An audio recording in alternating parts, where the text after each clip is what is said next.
The first thing I saw after dying was an open door pouring snow into a freezing house. The second was a little girl staring at me as if a corpse had just sat up. She was right. A minute earlier, this body had no pulse. Its lungs had stopped. Its skin had gone gray beneath a wet shirt stiff with ice.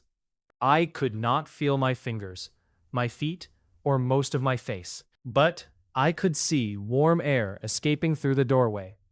That offended me more than being dead. In my first life, I had taught millions of people how to survive winter storms. Then a neighbor restored power while I was repairing a wire and killed me in my own workshop. Now I had awakened in the body of a 16-year-old boy who had frozen to death while trying to bring firewood home to his sister. A pale message appeared across my sight. 2 people had critically low body temperatures. Sunrise was 6 hours away. If both of us survived, I would receive 100 survival points. I had no idea why a system had followed me into death. I knew exactly what to do with it. The girl was 12 years old, small enough that the patched wool dress hanging from her shoulders looked borrowed from someone twice her size. Her hair was a vivid copper red, the color of a coal that had almost gone dark. It had escaped from 2 uneven braids to cling against her wet cheeks. Green eyes filled most of her pale face. A yellow knitted scarf was wrapped around one wrist because she had used it to drag the body away from the threshold. Her name surfaced through the memories of the dead boy. Ellie Hale, his sister. The body belonged to Noah Hale. It was long-limbed, underfed, and weak from a winter of divided meals. Noah's hair was black with a cold blue sheen, except for a white streak above the right temple where frost had bleached it during the walk home. His eyes had once been gray. In the reflection of a dark window, they now carried a thin ring of clear blue around the pupils. The strange color in his eyes could wait. The open door was stripping away the heat they needed now. Noah forced air through stiff lips and ordered Ellie to close it. The words barely existed, but she understood enough. Her face twisted with fresh terror. She had already covered her brother with a blanket and prepared herself to fetch the neighbors. Watching him move had broken whatever courage remained. She backed away and raised both hands in front of her chest. Her gaze kept dropping to his mouth, as though she expected teeth to lengthen. Noah could not waste strength proving that he was alive. He used the information only they shared. He reminded her that their mother had hidden the last jar of berry preserve behind the loose brick near the stove. Ellie had eaten half of it 2 nights earlier. The accusation reached her through his damaged voice. Shame pushed aside fear. Only her brother could know. He added that a dead brother would still be less dangerous than an open door. That finally moved her. Wind held the warped plank against her. She planted both bare feet on the floor and hauled at the iron handle until her arms shook. Snow spun around her red hair. The gap narrowed by inches. When the door finally slammed into its frame, the noise made the roof beams tremble. It only stopped losing warmth at the speed of a broken chimney. The system sharpened Noah's vision when he concentrated.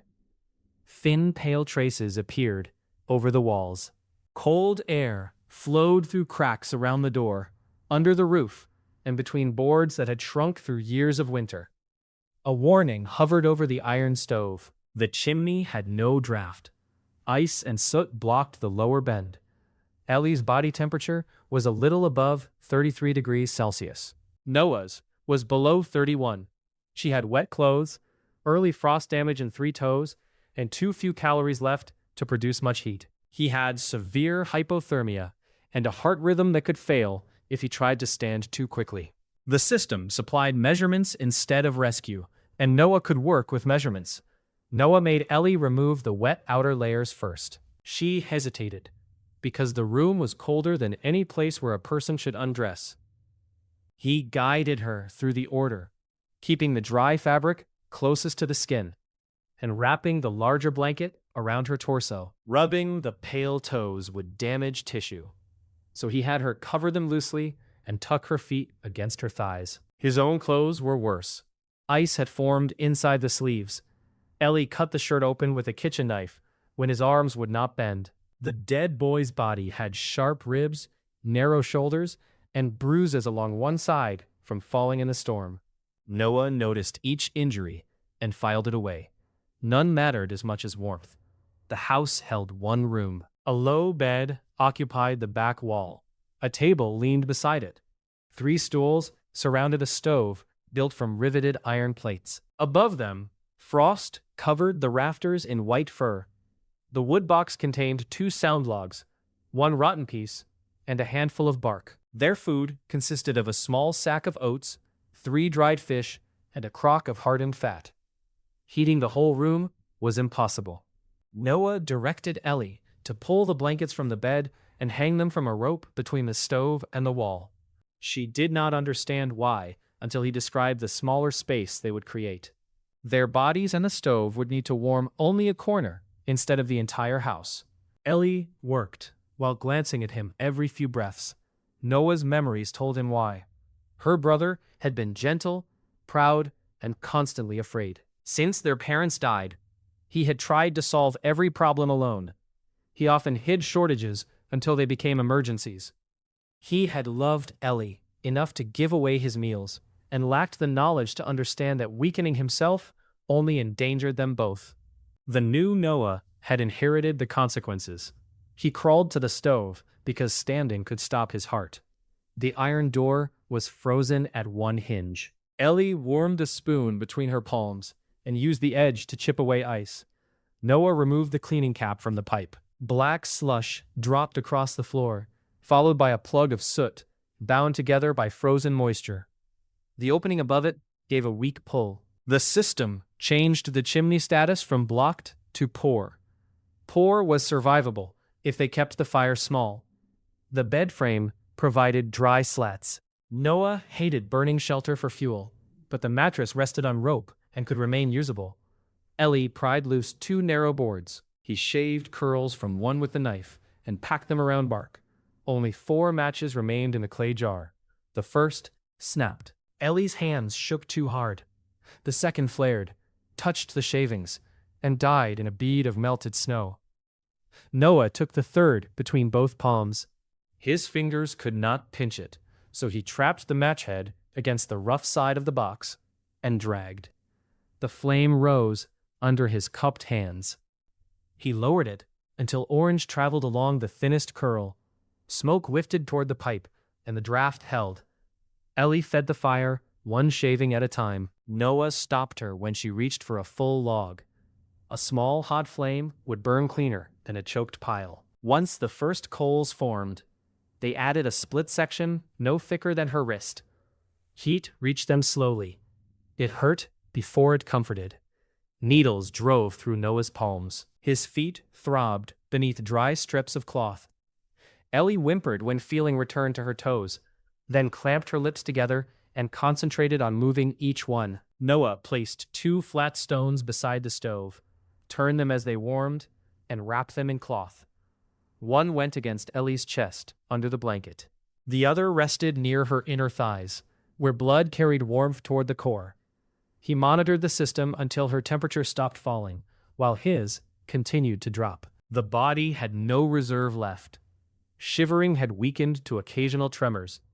Noah knew what that meant. He needed calories and external heat, but a large meal could make him vomit, and a sudden bath would send cold blood from his limbs into his heart. Ellie mixed a spoonful of fat into thin oat water. She supported his head and fed him drops. The taste was rancid and smoky. An hour passed. The fire consumed half of the first log. Wind pressed against the north wall and forced powder through cracks wide enough to admit a knife blade. Noah could see their heat leaving in pale currents. Each gap looked like a cut in skin. He had Ellie tear strips from the ruined shirt. They pressed the fabric into cracks with a paste made from ash, clay scraped from the hearth, and a little water. The mixture froze hard near the outside boards. A broken stool became a second barrier across the door. The yellow scarf, once dry enough, filled the worst gap beneath it. The warm corner rose from below freezing to 4 degrees Celsius. That number would have horrified anyone from Noah's first life. In White Hollow, it was a victory. The village appeared in fragments of memory. 48 people remained. The sky had not been reliably blue for 27 years. Daytime temperatures in midwinter stayed near -40. At night, they fell below -70, and the hardest cold reached -100. People built near mines, old tunnels, or fuel depots. Smaller settlements disappeared, a household at a time. Magic and monsters belonged to old stories people rarely had fuel to tell. Weather killed with the patience of an accountant. Noah's father had died cutting wood after a snapped branch crushed his leg. His mother survived him by 4 months, then a fever took what hunger had left. Noah and Ellie inherited the house, a few tools, and debts recorded in the village storehouse ledger. The boy had gone out during a warning storm because they had no fuel for the night. He found a half-buried branch line beyond the old birches. Snow erased the path home. By the time he reached the door, his hands could no longer work the latch. Ellie dragged him inside, but she left the door open while searching for help. The stove had been cold for hours. Wet clothing completed the work. The original Noah died on the floor, and Ethan Cole arrived moments later. Near midnight, the wind changed direction. Snow stopped entering the northern cracks and began forcing itself down the chimney. Smoke curled from the stove door.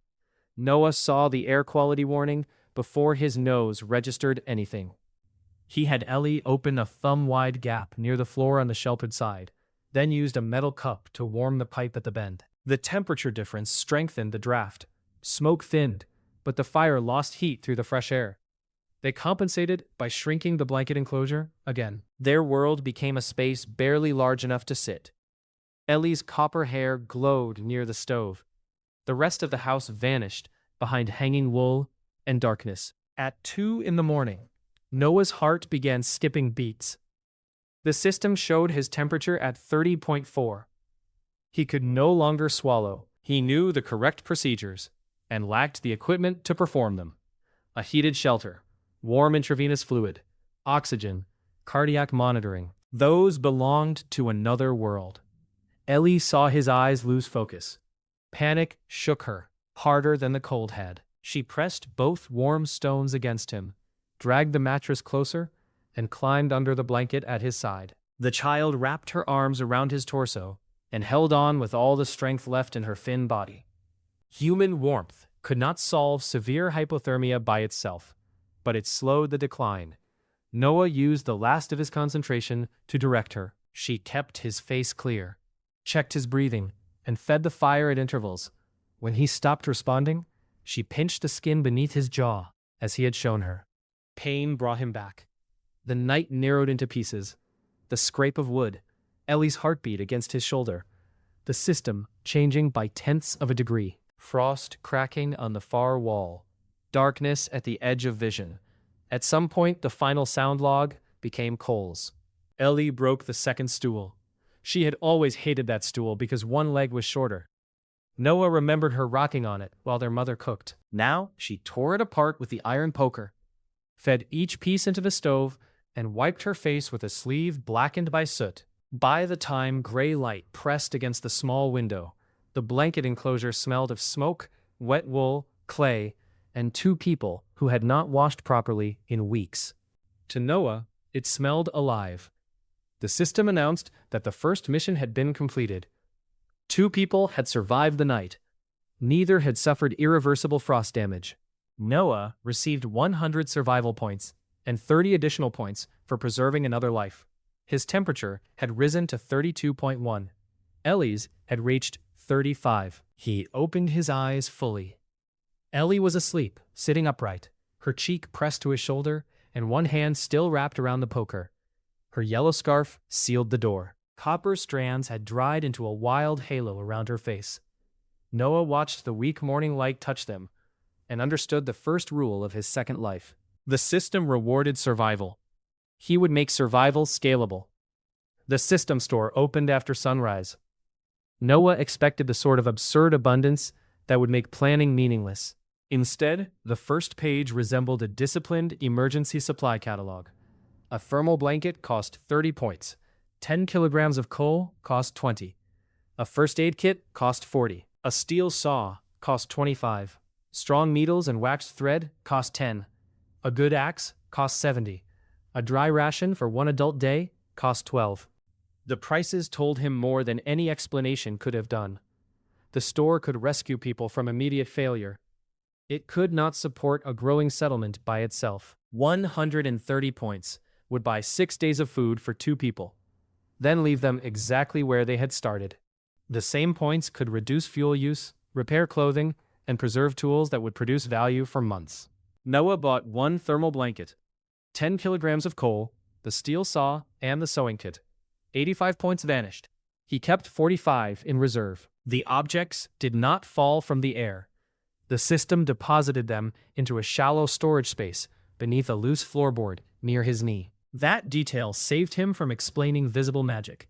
When Ellie woke, she found a folded gray blanket, a black cloth sack, and tools wrapped in oil paper. Noah used the memories of the house to suggest that their parents must have hidden an emergency cache. Ellie studied him while hugging the new blanket. The fabric reflected heat better than anything in White Hollow, and its edges were perfectly straight. Her suspicion concentrated on the saw, whose teeth were identical down to the smallest point. Noah's explanation survived because she wanted it to be true. A hidden gift from their parents, hurt less than a brother who had died and awakened with impossible equipment. The morning outside remained near -43. White Hollow crouched in a shallow valley between dark ridges. 43 wooden houses formed 2 broken rings around a stone grain store and a frozen well. Only 31 houses still had roofs. Smoke rose from 13 chimneys. The rest belonged to the dead, the missing, or families who had moved together to save fuel. Noah could see the village from the small window, but he did not leave the house. More than a day had passed since his heart restarted, and the system showed that his circulation had stabilized, yet his strength and coordination remained dangerously poor. His body needed recovery more than pride needed activity. He spent the first day improving the shelter from inside. Ellie sawed boards from the damaged bed frame, while he marked lengths with charcoal. They built a simple inner wall around the warm corner. Old blankets formed the outer layer. Boards held packed moss and dry straw against the coldest wall. A narrow opening near the floor admitted air.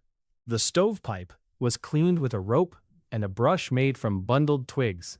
The system measured each change. Heat loss fell by 19%, then 26%. The warm enclosure reached 12 degrees when they burned a small amount of coal with wood. The numbers seemed luxurious. Coal brought its own danger. The village stoves were designed for wood and leaked at their seams. Noah mixed coal only after building a hot bed of wood coals, kept the draft steady, and checked the room every few minutes. His new system senses displayed carbon monoxide as an invisible threat. He could not detect exact parts per million without an upgrade, but the color warning was enough. The system did not watch all of White Hollow. Inside a registered shelter, or near a detector Noah had personally linked, warnings could appear without effort. Beyond that network, heat and air scans required him to face a target and concentrate. Snow, stone, and distance shortened the range. Ellie became restless by noon. She disliked being watched while she moved, but the system showed her frost-damaged toes needed care. Noah warmed them gradually, kept the skin dry, and protected a blister with boiled cloth and a salve made from fat. A proper first aid kit cost almost as much as a thermal blanket, and he had not purchased it yet. That decision bothered him. Infection could make the saved points look foolish. He reviewed the shop again. Personal upgrades appeared in a separate section. Cold tolerance, strength, endurance, recovery, and coordination each cost more than basic supplies. The first cold tolerance upgrade cost 150 points and remained locked until Noah spent 4 cumulative hours below -30 without his core temperature entering danger. Strength required him to process 200 kilograms of wood. Recovery required adequate food, sleep, and managed exertion for 10 days. The system reinforced earned adaptation. It would not replace it. At sunset, the nightly mission appeared. Protect 2 registered residents through the night. Maintain breathable air. Prevent new frost damage. Reward based on outside temperature and shelter quality. Registered residents meant people who voluntarily accepted the shelter and Noah's responsibility. Ellie qualified because she had agreed to follow his safety rules after a long, suspicious examination of the new saw. The second night fell to -58. Their improved enclosure held 14 degrees with less than 1 kilogram of coal and part of a log. The system awarded 28 points for Ellie and 16 for Noah. His own value was lower because the system did not treat self-preservation as equal to protecting another person. His balance rose from 45 to 89. At that rate, purchasing food from the shop remained wasteful. Protecting more people would increase points, but adding bodies without expanding air, bedding, and fuel would lower the quality multiplier. Noah needed infrastructure before population. The village gave him his next problem before he could choose one. A thin plume of smoke had risen all morning from the house across the lane. After midday, it flattened against the roof. By evening, it disappeared. The house belonged to Ada Meyer, a 70-year-old widow with snow-white hair braided around her head like a crown. She lived with 2 grandchildren. Finn was 9 and had a triangular birthmark beneath one dark eye. Pippa was 6, with pale pink hair cut unevenly at her chin, after lice forced Ada to remove most of it the previous summer. Noah's inherited memories knew that Ada guarded her independence like food. She had helped deliver half the children still living in White Hollow. Accepting charity offended her more than pain. The system registered the danger before Ada's pride could hide it. The house stood only 27 meters away, within the short active range Noah could inspect when he faced it and concentrated. A red indicator appeared at the edge of his sight. Indoor air quality was deteriorating. 3 human heat signatures remained inside. One was lying close to the floor. A rescue mission activated. Extract 3 people before carbon monoxide exposure caused permanent harm. Reward 60 points, with a quality bonus for treating them safely. Noah could barely walk across his own room. He used the sewing kit from the floor cache to repair the least damaged fur coat. Ellie reinforced the sleeves with strips from their father's old trousers. Noah wrapped both legs, covered his face with wool, and tied a rope around his waist. The other end went around the table leg. Ellie insisted on going. Noah explained that her toes could not tolerate refreezing and that someone had to pull the rope if he collapsed between houses. She accepted only after he placed the steel saw beside her and showed how to cut the rope if shifting snow trapped him.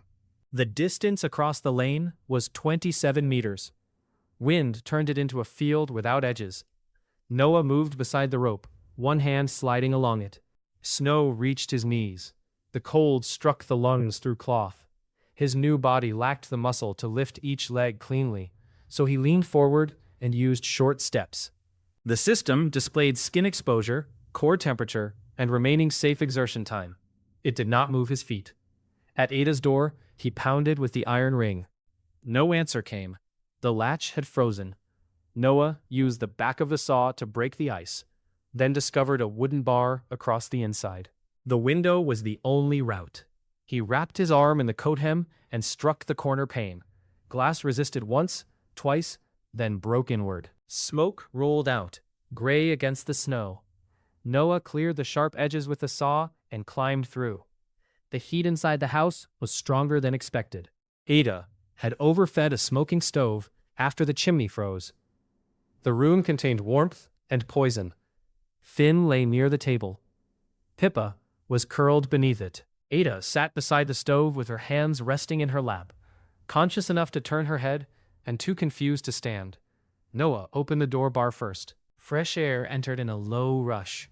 He dragged Finn outside by the shoulders, tied the rope around the boy, and signaled Ellie with 3 hard pulls. The rope moved. Finn disappeared into the storm toward the Hale house. Pippa weighed less. Noah carried her against his chest, holding her head under his coat. The system warned that his exertion limit was ending. His heart beat too fast. He crossed half the lane before his right knee folded. Snow filled his sleeve when he fell. Ellie appeared as a copper blur through the white. She had ignored the order to remain inside only after the rope went slack. One foot was wrapped in a wooden sandal to keep pressure from her injured toes. She helped lift Pippa and pushed Noah upright. Together, they reached the door. Ada remained in the poisoned house. Noah's core temperature had fallen to 34. Returning outside would consume the margin he had built since dawn. He drank 2 mouthfuls of warm oat water, changed the wet outer sleeve, and went back before his body could cool further. Ada had crawled toward the door. Her white braided hair had come loose and dragged through soot. She recognized Noah only when he knelt beside her. Her first reaction was anger that he had broken the window. Her second was an attempt to stand without help. Noah let her try once. Her legs failed. He placed the rope around her torso, patted it with a folded shawl, and used the table as leverage to pull her through the doorway. He could not carry her. Ellie and the children could not pull her full weight through deep snow. He turned the house door into a sled. The hinges were leather straps. Noah cut them with a kitchen knife, lowered Ada onto the plank, and tied her in place. The route home became a repeated cycle. He pulled until his vision narrowed, braced his feet, signaled Ellie, and let her take up slack from the far side. Ada used one arm to push against the snow. The old woman understood leverage, even while poisoned. They reached the Hale house as dusk hardened into night. 5 people occupied a shelter designed for 2. The easy part was over. Carbon monoxide poisoning did not end when a person reached clean air. Finn vomited twice and remained confused. Pippa woke crying and fought anyone who tried to unwrap her. Ada developed a pounding headache and insisted on returning to her house for food that no longer existed. Noah managed them through order, not authority. Finn and Pippa received the warmest place close to the stove, but not against the iron. Ada sat near the fresh air opening because she needed oxygen more than heat. Ellie boiled water and watched the fire. Noah checked breathing, skin color, and awareness, while his own hands trembled from exposure. The thermal blanket became the most valuable object in the room. Noah placed it behind the children to reflect heat inward. The ordinary blankets formed a roof low enough that adults had to crawl. 5 bodies warmed the space faster than 2, but 5 lungs changed the air faster as well. The system marked the shelter as overloaded. Sleeping capacity was 3. Current residents were 5. Ventilation remained adequate only while the stove draft held. Water reserves covered 1 day. Food provided fewer than 800 calories per person. The nightly reward could be large. It could also become 0 if Noah let anyone suffocate for points. He widened the low intake by the thickness of 1 finger and created a second outlet near the top of the blanket wall. Warm air escaped through it. Carbon dioxide escaped with the warmth. The stove consumed more fuel to compensate. Every safe choice had a visible cost. She had known the original Noah since birth. The boy had once tried to stop smoke from leaving a house because he thought a closed chimney would preserve heat. The young man cleaning vents and checking pupils moved with the caution of someone carrying fragile glass. She did not ask what had changed. The house demanded work faster than curiosity could form. Finn could speak clearly by midnight. He described how the stove had begun smoking after Ada sealed a vent with wool. She had believed the draft was stealing their fuel. Pippa added that the room had felt warmer before everyone became sleepy. Noah used the mistake as a lesson for all of them. A warm room could still kill. Smoke was visible, but carbon monoxide often was not. Any future shelter would need protected air pads that frightened residents could not casually block. The storm drove the temperature below -70. Coal glowed beneath the wood coals. The iron stove clicked as its plates expanded. Frost around the blanket enclosure retreated, then returned when wind struck the wall. The system calculated that fuel would run out 40 minutes before sunrise. Noah searched the room for anything expendable. The broken bed had no more dry boards. 1 stool remained. The table supported their water pot. Shelves held food. Burning the door would turn shelter into an open box.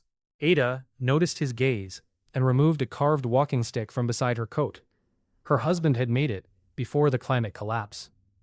She placed it across her knees, ran 1 thumb over the worn handle, then offered it for fuel. Noah declined. Sentiment did not outrank life, but the stick contained little wood and much meaning. He chose the table's crooked leg instead. A stone and a stack of books could support the corner until morning. Ellie sawed the leg off, while Ada held the tabletop steady. The system awarded no points for kindness. It did not need to. Ada's posture changed after the decision. She stopped watching Noah, as though he were an unfamiliar person wearing a dead boy's face. At 3 a.m, Pippa's breathing became rough. The child had inhaled smoke and cold air. Her lips were pink enough, yet each breath pulled at the hollow above her collarbones.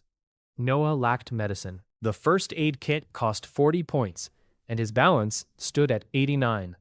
He purchased it, and the floor storage opened with a soft click beneath the blanket. Noah withdrew a clean mask, gauze, a thermometer, pain medicine, antiseptic, and a small hand bulb designed to help clear mucus. The kit was modern enough to raise questions, but darkness and urgency protected the secret. He used warm, humid air from a pot placed away from the child's face, kept her upright, and cleared her mouth when she coughed. The system identified no severe airway burn. Her breathing eased after half an hour. Noah's reserve dropped to 49 points. The choice meant they could not buy more coal in the morning. It also meant Pippa lived. At sunrise, the system evaluated the night. 5 people survived. Air quality stayed within a safe range. 2 cases of carbon monoxide exposure improved. No new frost damage occurred. The shelter quality was low because of crowding, inadequate food, and improvised sleeping places. The system awarded 114 points for the crowded night and released the 60-point rescue reward once Ada, Finn, and Pippa were stable. The quality bonus remained unearned because Pippa had developed respiratory distress. Noah gained 174 points at sunrise, bringing his balance to 223. A new mission appeared. Create a safe shelter for at least 10 voluntary residents. Required conditions included breathable air, protected heating, dry sleeping places, 2 days of water, and a second exit. 300 points, and access to level 2 construction goods. The number was tempting. The conditions mattered more. White Hollow had a building suited for the task. The old grain store stood at the center of the village. Its lower walls were made from stone blocks nearly a meter thick.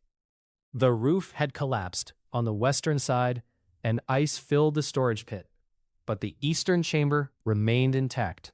Before the cold years, it had held enough grain for 3 villages. Now it stored broken sleds and the doors removed from abandoned houses. Most residents considered it unusable because the room was too large to heat.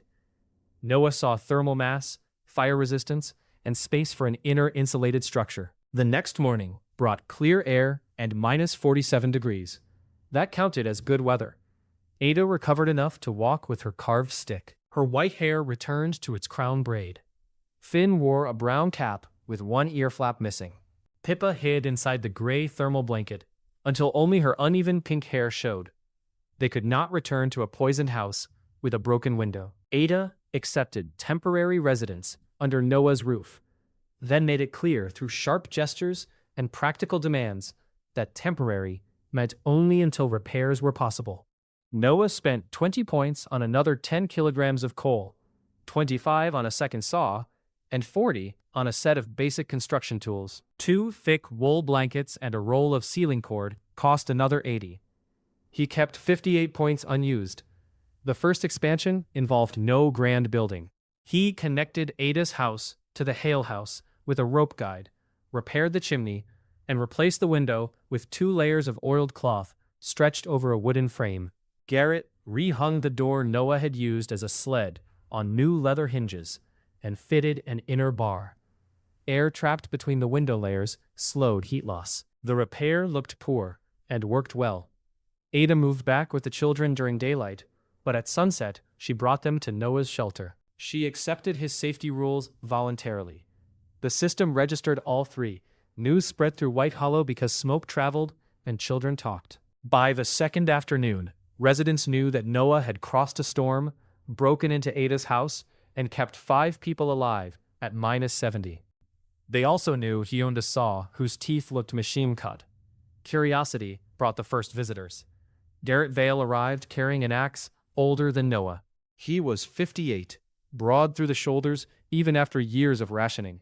With dark brown skin, weathered by cold, and iron gray hair tied at the nape with leather. Frostbite had taken the top joint of his left little finger. A pale scar crossed his jaw and disappeared into a beard trimmed square enough to look measured. Garrett had built roofs before the worst winters. He had also repaired almost every stove in White Hollow.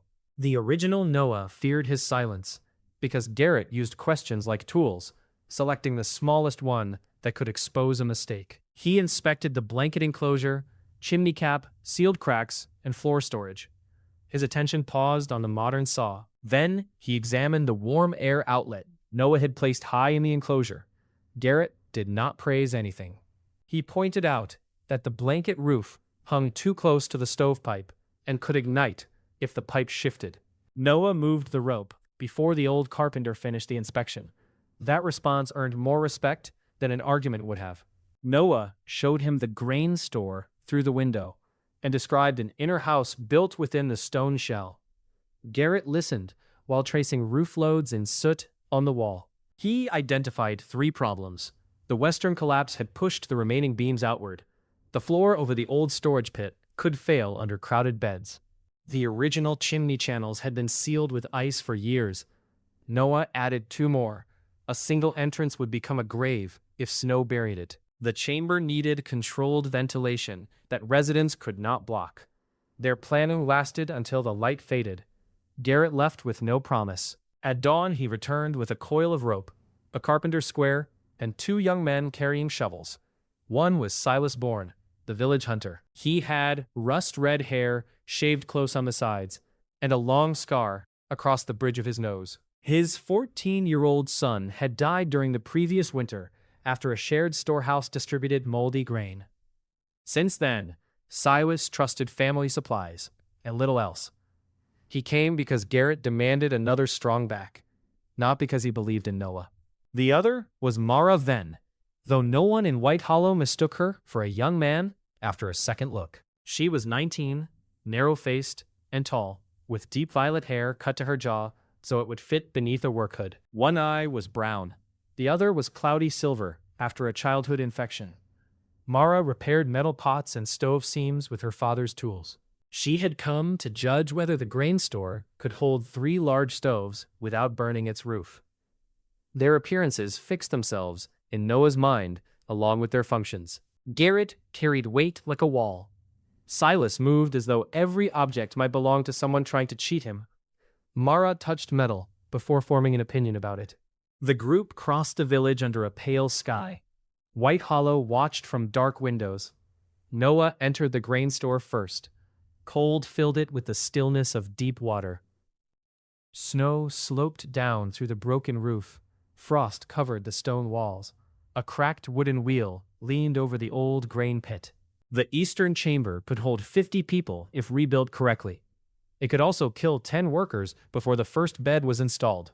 The system outlined unstable beams in amber. Noah looked up at the roof, then at the people who had decided to follow him inside.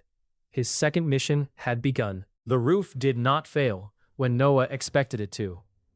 That made it more dangerous. Garrett tested the eastern beams with a long pole. Dry rot broke from the wood in flakes, but the central truss remained hard.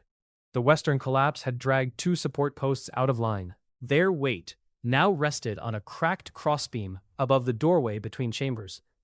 If workers removed snow carelessly, the load would shift and tear the remaining roof open. The system showed stress as amber bands. It did not explain how to transfer the load. Garrett understood old timber better than any screen. They spent the first day doing work that looked like no progress. 2 support frames were built outside from beams taken from an abandoned house. Ropes ran through holes in the stone and around the sagging truss. Garrett refused to tension them until each knot had been backed by a wooden pin. Mara heated iron straps in a small charcoal brazier and hammered them around the split crossbeam. Silas cut away snow from the outer wall, so an emergency exit could later reach the lane. Noah moved between them with a slate. He recorded materials, exposure time, and the condition of every worker. His blue-black hair kept escaping from beneath a fur cap, making the white streak over his temple visible from across the chamber. The system's blue rings brightened in his gray eyes whenever he focused on heat loss or structural risk. Mara noticed the change and assumed it came from reflected snow. The work crew stopped every 20 minutes in a heated tent made from blankets and sled covers. Silas considered the breaks wasteful. He had spent years measuring worth by how long a person could endure pain. Noah measured output after the second hour, when cold hands lost grip strength, and simple errors became lethal. By late afternoon, the rested crew had moved more material than Silas predicted. That fact did not make him agreeable. On the second day, 12 more residents came to watch. Noah assigned them tasks before curiosity could become obstruction. Children sorted nails recovered from rotten boards. 2 women shook dust from salvageable cloth and hung it in Ada's repaired house to dry. An older miner named Bram Coe inspected the floor above the grain pit. He was short, thick through the torso, and bald except for a strip of white hair above each ear. Coal dust had stained the lines around his eyes so deeply that washing no longer removed it. Bram discovered that the central floor was weaker than Garrett feared. Grain had once kept the boards dry. After the roof collapse, meltwater entered the pit and froze around the support posts. Expansion split the wood below the surface. The chamber could not safely hold rows of beds. Noah changed the plan instead of forcing the original one. They removed the damaged center floor entirely, exposing a pit 2 meters deep. Stone foundations lined its walls. The lower space would become a hot air channel and future storage area. New sleeping platforms would rest on beams anchored into soundstone around the perimeter. That redesign cost 2 days and saved weeks of repair. It also produced a mound of broken wood. Dry sections became fuel. Soft sections were packed with straw and cloth between the inner and outer walls. Nothing useful left the site. The first serious accident came on the 4th morning. Garrett and Mara were bracing the cracked doorway when wind struck the western roof. Snow shifted above them. The amber bands in Noah's sight turned red. He signaled everyone to clear the chamber. Mara stepped back immediately. Garrett looked up instead, trying to identify which beam had moved. A roof builder's instinct kept him under the danger 1 second too long. The crossbeam split, and one end dropped toward the doorway. Noah grabbed the tension rope and wrapped it around the nearest stone column. Silas seized the line beside him. Their combined weight slowed the fall, but did not stop it. Rope burned through Noah's gloves. The beam dragged them across the floor. Garrett pushed Mara through the doorway, then turned sideways as the timber descended. The falling end struck the iron brace she had installed and glanced toward his shoulder. He disappeared beneath a cloud of frost and rotten wood. The chamber erupted into motion. Bram and 2 others reached the rope. Silas anchored it around his back. Noah crawled toward the collapse, while the system marked the beam as unstable. Pulling Garrett directly could shift the weight onto his chest. Only the carpenter's boots were visible. Noah dug around the timber with the steel saw. Garrett's right arm was pinned at the forearm. His shoulder remained free. Blood darkened the sleeve, but the system detected heat and movement in the hand. Mara returned carrying the jack from a wagon axle. Its wooden screw was cracked. She reinforced the split with an iron collar from the stove supplies, then placed the base on a flat stone. Noah directed the lifting point close to the beam's center of gravity. Too near Garrett would crush him if the jack slipped. Too far would require more force than the screw could hold. They raised the timber 1 turn at a time. The rope crew kept lateral tension. Snow continued falling through the roof. Each impact changed the load. Garrett used his free hand to clear debris from his face and remained conscious. His trapped hand slowly lost warmth on the system display. The jack groaned after 6 turns. Mara stopped and reset the iron collar. Noah cut away a splinter beneath Garrett's sleeve. Silas slid a flat board under the injured arm to spread pressure.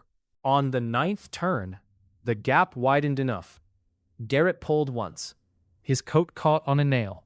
He did not yank again. Noah reached beneath the beam, cut the cloth, and dragged him clear as the jack thread cracked. The timber fell hard enough to break a floor plank. Mara pressed clean cloth around Garrett's forearm. Noah checked fingers, pulse, and sensation. The bone had not broken. The wound needed stitching and rest. Garrett tried to return to the brace after the bleeding slowed. Noah prevented it by assigning him the only task that required his full experience.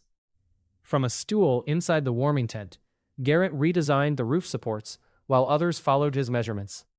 The accident changed the project. People who had come to watch understood that Noah's caution had not been theater.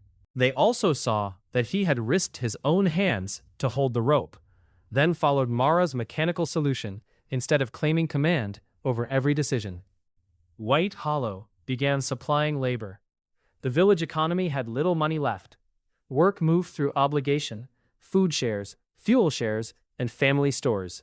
Noah refused to seize materials from empty houses until ownership was recorded. Ada and the village keeper searched old ledgers to identify relatives. If no living claimant remained, salvage entered a common account. If relatives existed, they received credit for contributed boards, nails, cloth, or doors. The credit could later purchase meals, fuel, repair time, or private storage space inside the shelter. Silas objected to common credit because ink did not warm a house. Ellie answered by building the record system so clearly that even he could audit it. She used small carved tokens for people who could not read. A black token represented 1 basket of coal. A pale token represented 1 day of labor. Red thread, tied through a token, marked medical priority. Her copper hair and yellow scarf became visible at every supply table. She remembered who had contributed a door, who had borrowed a hammer, and which family still owed 2 hours in the drying room. Adults who ignored a 12-year-old once learned that she could reproduce their entire transaction from memory. Noah gave her authority over records because she was good at it, not because she was his sister, and the distinction shaped how adults treated her work. By the 7th day, the eastern chamber had a new inner roof. It sat below the old stone shell, leaving an air gap above it.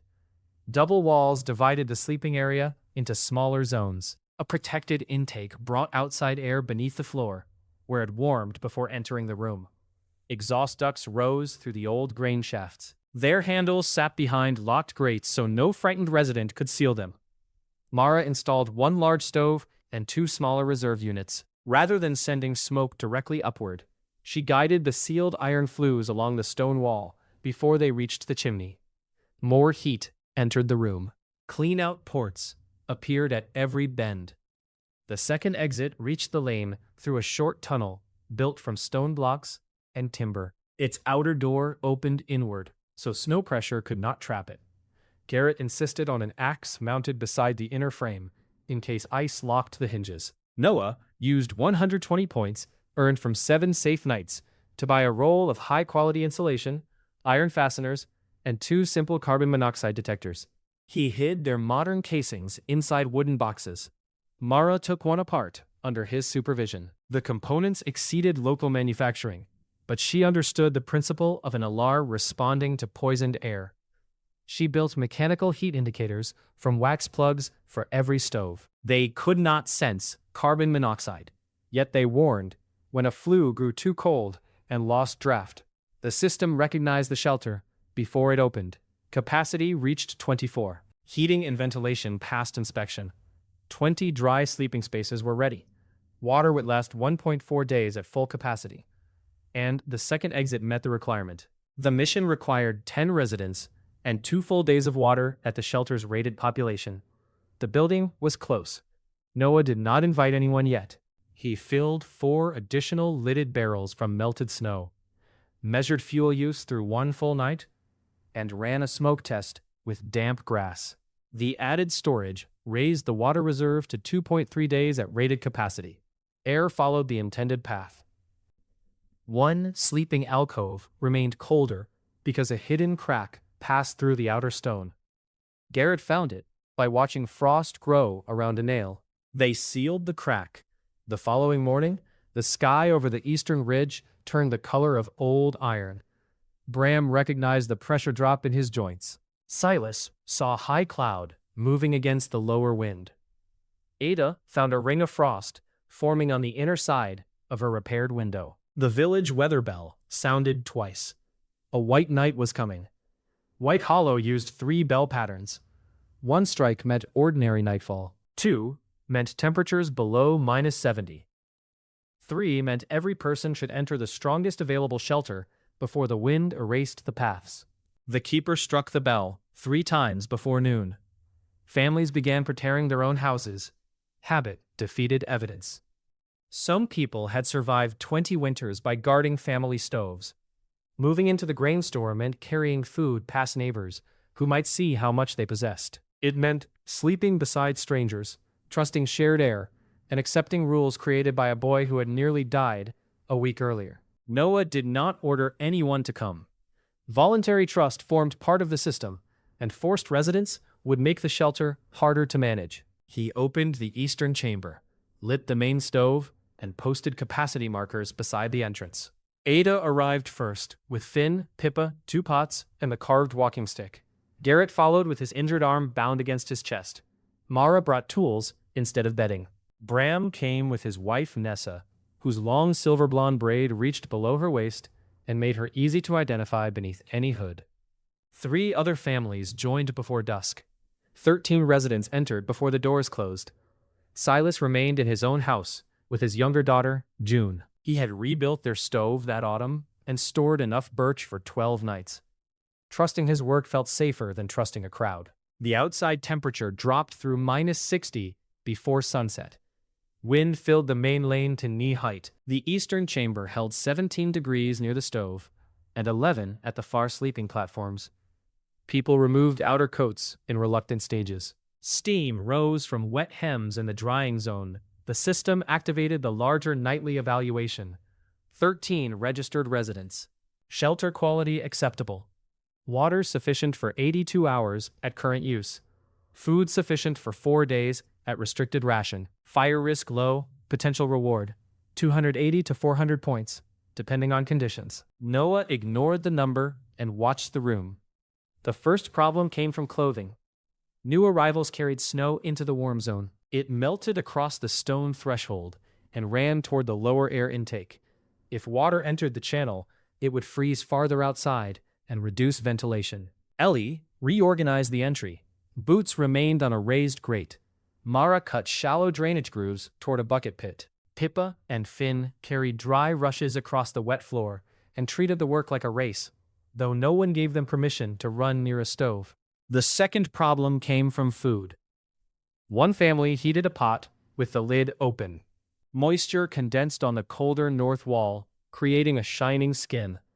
Noah moved cooking to the stove hood and increased exhaust there. The temperature fell by 1 degree and humidity stabilized. The third problem came from people. At -76, wind hammered the outer shell. A woman named Ida Pell felt cold air near her sleeping platform and stuffed a wool roll into the nearest floor vent. Within minutes, the system marked carbon dioxide rising in the alcove. She had blocked an outlet, not an intake, and the stale air collected around 6 sleeping people. Noah removed the wool and installed a grate fixed with nails. He explained the air path to the entire chamber through a practical demonstration. Smoke from a candle traveled beneath the floor, rose near the stove, crossed the sleeping zone, and left through the upper shaft. Everyone watched the thin line move. Fear lost some of its power once people could see the system they depended on. Near midnight, the temperature reached -84. The main flue began cooling at the outer wall. Mara's wax indicator changed shape. Seconds later, the system warning appeared. Wind pressure over the chimney cap was forcing exhaust backward. The old stone channel had warmed slowly all evening, but frost still lined its upper section. A partial ice ring narrowed the opening. Smoke leaked from the stove seam. Noah closed the fuel feed and opened a bypass damper toward the reserve chimney. The smaller channel drew for several breaths, then coughed ash into the room.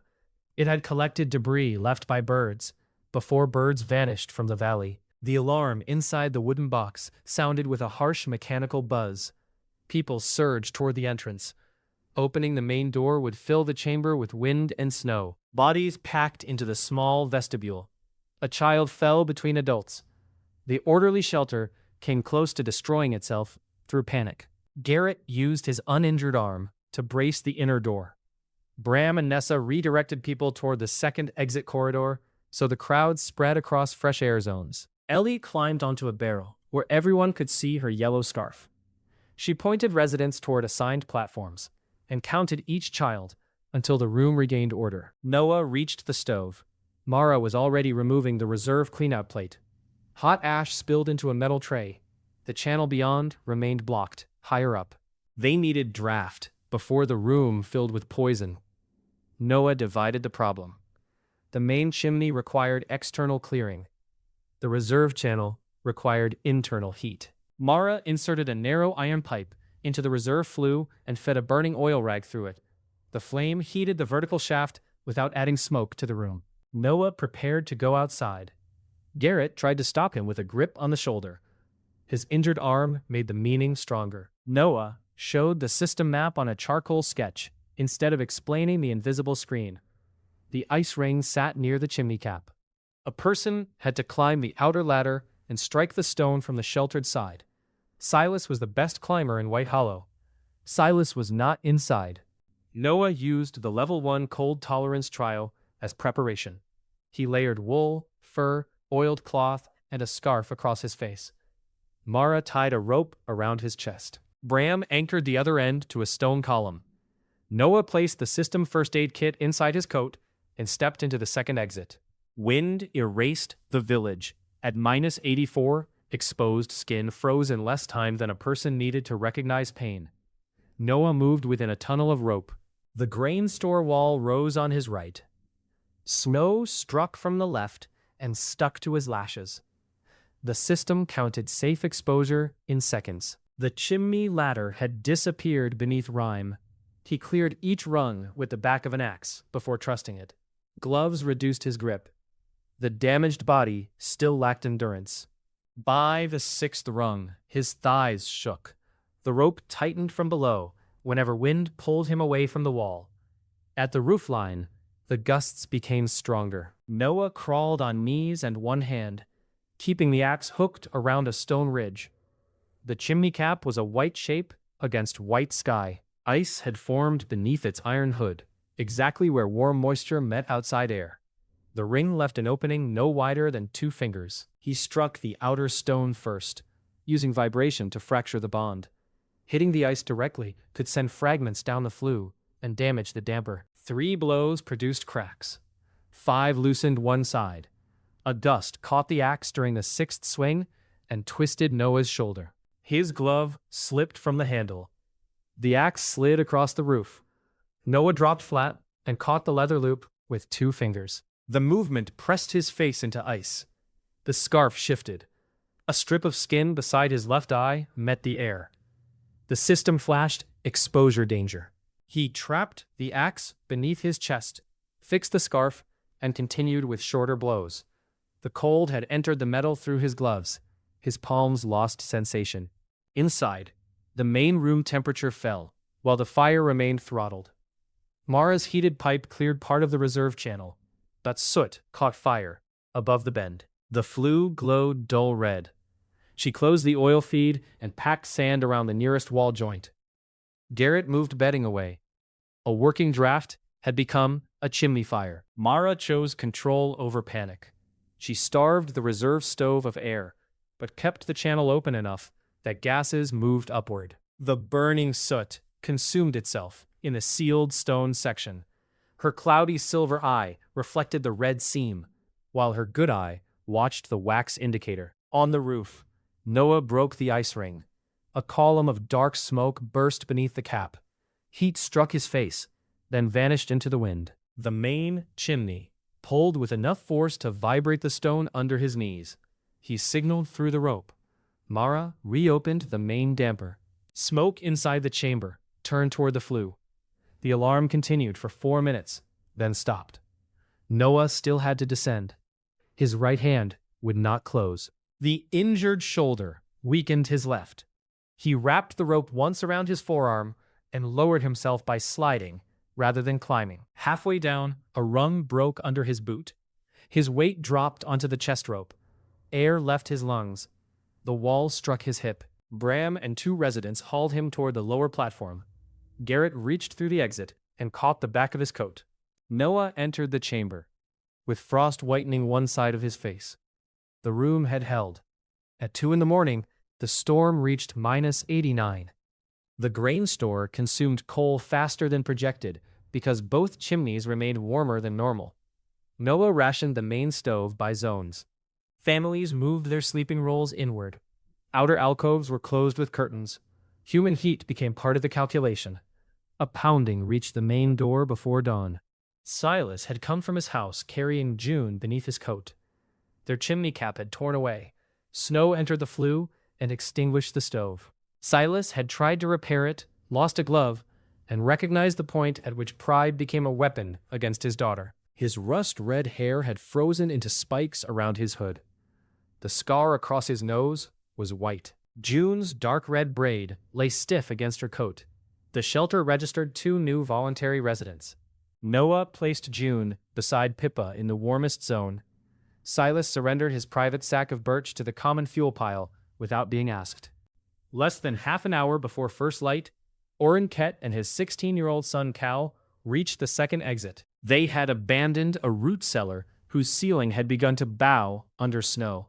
They followed the grain store's guide rope, accepted Noah's safety rules at the lock, and became the final 2 registered residents of the night. At sunrise, 17 people remained alive inside the grain store. No one had new frost damage.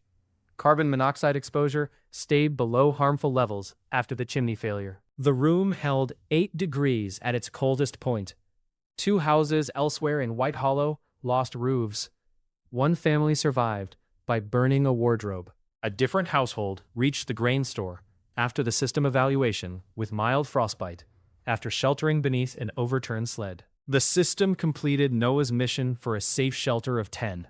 It awarded 300 points, a storm quality bonus of 180, and nightly protection rewards totaling 312. Level 2 construction goods unlocked.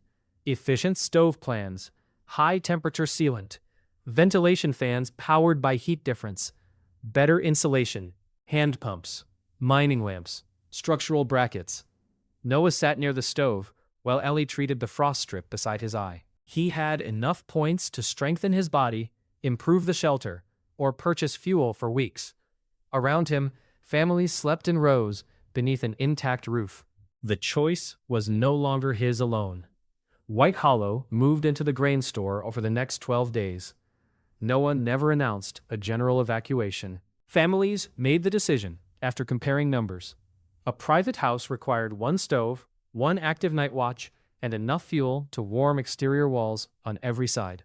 A sleeping alcove inside the grain store shared walls, chimneys, water, and labor. The difference became visible in the fuel ledger. 17 people had consumed less coal during the white night than 6 separate houses would have burned. By the end of the second week, 39 of the village's 48 residents slept in the eastern chamber. During those 12 days, Garrett extended the perimeter platforms, and Mara added a second exhaust branch. The system revised normal capacity to 44, with 42 dry beds and an emergency limit of 50. 4 residents remained in the strongest house near the well because 1 elder could not be moved easily. The remaining 5 occupied 2 reinforced cottages beside the covered passage. Each cottage had an inspected stove, a fixed vent, and a linked air alarm, so the system tracked them as satellite shelters. Silas used his home as a hunting station during daylight and returned to the grain store before dark. Mara converted her workshop into a cold metal store. Ada's house became a laundry and isolation room after repairs. Population changed every calculation. The main stove provided heat. It also required fuel moved from outside, ash removed, flues cleaned, and a trained person awake at all times. 39 bodies produced enough moisture to coat outer walls with ice. Cooking released more. Wet boots filled the entry. Children carried infections between sleeping platforms. Privacy disappeared behind hanging cloth. The system reduced nightly rewards whenever comfort or safety fell. Noah could have earned more by registering people and ignoring quality, but low conditions increased failures and slowed store progress. The design rewarded long-term competence. The story about parental caches had reached its limit. Noah brought Ellie and Mara into the locked supply room and gave them the part of the truth the settlement needed. His second life had come with access to a finite store. Safe nights and completed projects produced points. Every object had a fixed cost, and the store could not feed or equip a settlement forever. He could not explain who had created it. Ellie demanded a sealed second ledger for point income and expenditure. Mara demanded permission to dismantle any unfamiliar device before the settlement depended on it. Garrett and Ada received a narrower disclosure. Noah possessed a limited source of advanced supplies, and advertising it could attract people more interested in the source than in White Hollow. They chose an audit rule rather than blind trust.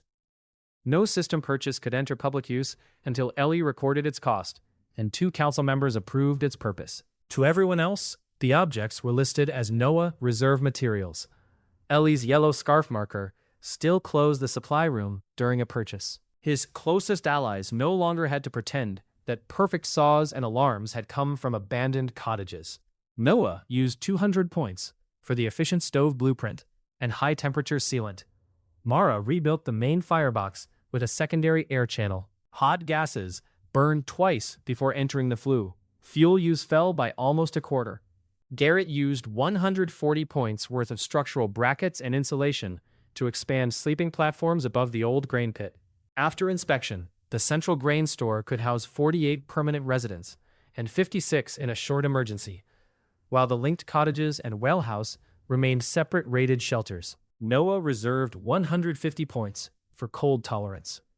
The trial unlocked after his roof exposure and daily work outside. The upgrade did not make cold harmless. It improved circulation in his hands, increased shivering efficiency, and slowed core temperature loss by roughly 12% under matched conditions. His white streak remained. The frost scar beside his left eye healed into a narrow pale line that mirrored the streak across his face. People began recognizing him at a distance by black-blue hair, the white mark, and eyes ringed with glacial color. Ellie teased him often that a proper zombie needed visible warning signs. The first social fracture appeared in the food ledger. White Hollow owned enough oats, dried roots, fish, and animal fat for 31 days at survival ration. Hunting could add meat, but not reliably. The shared kitchen reduced waste. It also made every missing measure visible. Ellie discovered that 3 portions of oats vanished from the store in 1 week. A 4th disappeared after she changed the lock cord. The thief knew the schedule. Silas suspected one of the families from the northern houses. Others suspected Ada's grandchildren because Pippa had been caught near the food room. The grain store filled with small looks and interrupted movements. Trust could freeze faster than water. Noah did not search beds. A public hunt would cost more cooperation than the oats were worth. He examined the pattern with Ellie. The missing portions were small, always taken before the coldest nights, and never included fat or fish. Someone wanted food that could be stored quietly and cooked later. The theft began after the White Night, when families surrendered profit stocks to the common account. The tokens revealed the likely household. Ida Pell had contributed more grain than anyone except Ada. Her family credit remained high. She had no economic reason to steal from the same store. The numbers could not calm fear built from a child's death. Noah visited her sleeping alcove during stove cleaning. He noticed a loose board beneath the lower bunk and oat dust caught in a blanket seam. Ada saw where his gaze landed. Her shoulders folded around herself.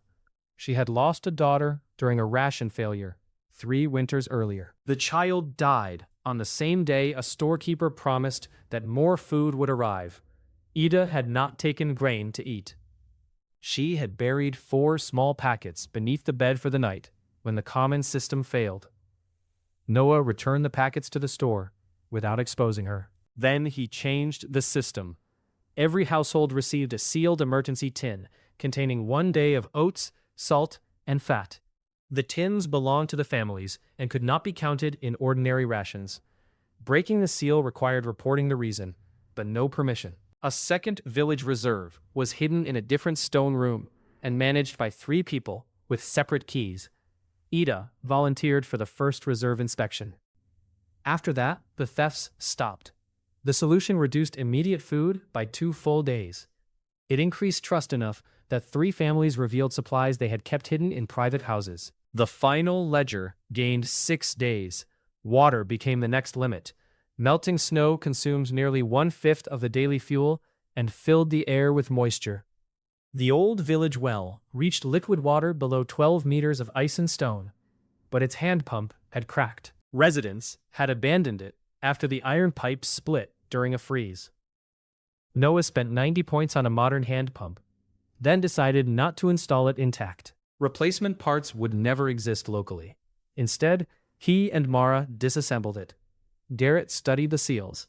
Bram examined the piston. They built a larger version from wood, leather, and iron, using the system pump only to understand tolerances. The well house became another engineering battle. Cold traveled down the pump rod. Water froze in the upper pipe after each use. Noah solved it with a drain back valve that emptied the vertical section below the frost line. The first valve leaked. The second stuck when leather swelled. Mara replaced the hinge pin with polished steel. Garrett shaped a tapered seat from hardwood soaked in oil. On the 4th test, water rose into the insulated room and drained cleanly when the handle stopped. People carried the first buckets to the grain store through a covered passage made from salvaged doors. Pipes followed later, buried beside the warm air channel. Gray water from washing went to latrine flushing and workshop cleaning rather than back into drinking storage. Fuel use fell again.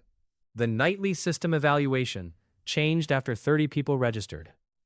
Basic survival no longer produced maximum value. Warmth, food sufficiency, hygiene, air, and voluntary residence formed separate multipliers. Noah saw the future of the system in that change. It did not want a crowded bunker full of breathing bodies. It wanted a place people could live. The settlement had fuel efficiency, water, and shelter. It lacked fuel supply. The remaining coal would last 26 days. Beyond the eastern ridge, 3 kilometers from White Hollow, an abandoned mine waited beneath the snow. The Black Root mine had once supplied 3 valleys. Its entrance lay beneath a ridge where wind had stripped the upper stone bare. Snow buried the access road and filled the loading yard to the height of the house. The last miners left 9 years earlier, after water entered the lower tunnels and an unsupported gallery collapsed. White Hollow salvaged loose coal from the yard until even the black dust disappeared beneath ice. Bram knew the old workings. He had been 37 when the mine closed and had lost 2 friends in the final collapse. His body remembered the route more clearly than his mind wanted to. Noah activated the mine restoration mission by approaching the sealed portal. The system required a stable entrance, tested air, mapped escape routes, and a second exit before regular extraction. Completing it would unlock safe ventilation plans and advanced mining lamps. Silas wanted to dig directly toward the nearest coal seam. The village had 26 days of fuel and little patience for preparation. Bram supported Noah. A mine with 1 entrance was a pipe waiting for someone to plug it. The old ventilation shaft provided the likely second exit. It rose from the upper gallery to a stone cap 400 meters north of the portal. Snow had buried the cap. If the shaft remained open below, workers could clear it from both directions. The first week belonged to excavation. Garrett built a timber roof over the portal trench, so new snow slid away instead of refilling it. Mara repaired 2 hand winches. Silas and the strongest residents cut a path between village and mine, marking it with black poles every 10 meters. No worker stayed outside longer than the clothing and temperature allowed. Noah purchased 4 system mining lamps for 160 points. Their sealed flames and simple air indicators could reveal oxygen loss. He removed manufacturer markings and built leather covers around the casings. Bram treated them with the respect of sacred objects and the suspicion of a man who had survived equipment promises before. The mine door emerged after 3 days. Iron straps held the frozen timber together. When they opened a gap, stale air pushed outward, with the smell of wet stone and old coal. Noah did not enter. He suspended a small flame near the opening. It shortened. The system confirmed low oxygen and elevated carbon dioxide. They installed a temporary cloth duct from the portal to a hand-driven fan Mara built from grain winnowing blades. 2 workers turned the crank while others cleared debris. Air improved slowly before the first gallery descended at a shallow angle. Ice covered the floor. Timber supports had darkened with rot where water touched them. Noah marked each soundpost, and every one the system showed as weak. Garrett refused to rely on invisible judgment. He tested them with a hammer, and usually reached the same conclusion. The places where they disagreed received new supports. Coal appeared on the 6th day, a black band exposed along the wall. Silas struck it with a pick and loosened enough fuel to heat a house for a night. He wanted to fill sleds immediately. Noah allowed only surface removal while the crew continued toward the ventilation shaft. The first sled returned to White Hollow under guard. Seeing real coal restored energy across the settlement. It also increased pressure to take risks. The second exit lay behind an old rockfall. Bram recognized the gallery by a rusted rail switch and a white mineral stripe on the ceiling. The blockage contained loose shale, broken supports, and ice bonded into one mass. They excavated a narrow upper passage first. Warm air from the village blowers traveled inward and should have risen toward the shaft if the route remained open. A thread tied near the ceiling barely moved, proving that the shaft still existed. On the 9th day, the upper team outside found the stone cap. They dug a sheltered pit around it and lowered a rope through a crack. The rope appeared above Bram's gallery the next morning. The system confirmed a second route, but not yet an escape. A person needed to climb it. Garrett built a ladder in sections. Mara installed iron anchors. Noah climbed first after the supports passed inspection. The shaft narrowed around his shoulders and opened 60 meters above the gallery. Ice coated the upper 10 meters. His cold tolerance let him work longer. Not carelessly. He cleared each section, fixed the ladder, and tested every anchor with his body weight. When his white streak appeared beneath the upper cap at sunset, the workers outside hauled him into the snow pit. White Hollow had 2 mine exits. That night, Noah's protection total passed 1,000 person nights. The system unlocked an internal storage space limited to 20 kilograms. It accepted only non-living supplies Noah had personally handled. Before the mine entered regular operation, he fixed a standard emergency load inside it. The load contained the steel saw, 30 meters of rope, wedges, a compact hammer, 2 iron rings, heat packs, and the first aid kit. Ellie entered every item in the sealed ledger. Regular extraction began in the upper seam. The village created a coal rule. 1/2 went to the common heating reserve. 1/4 supported the mine, forge, and transport.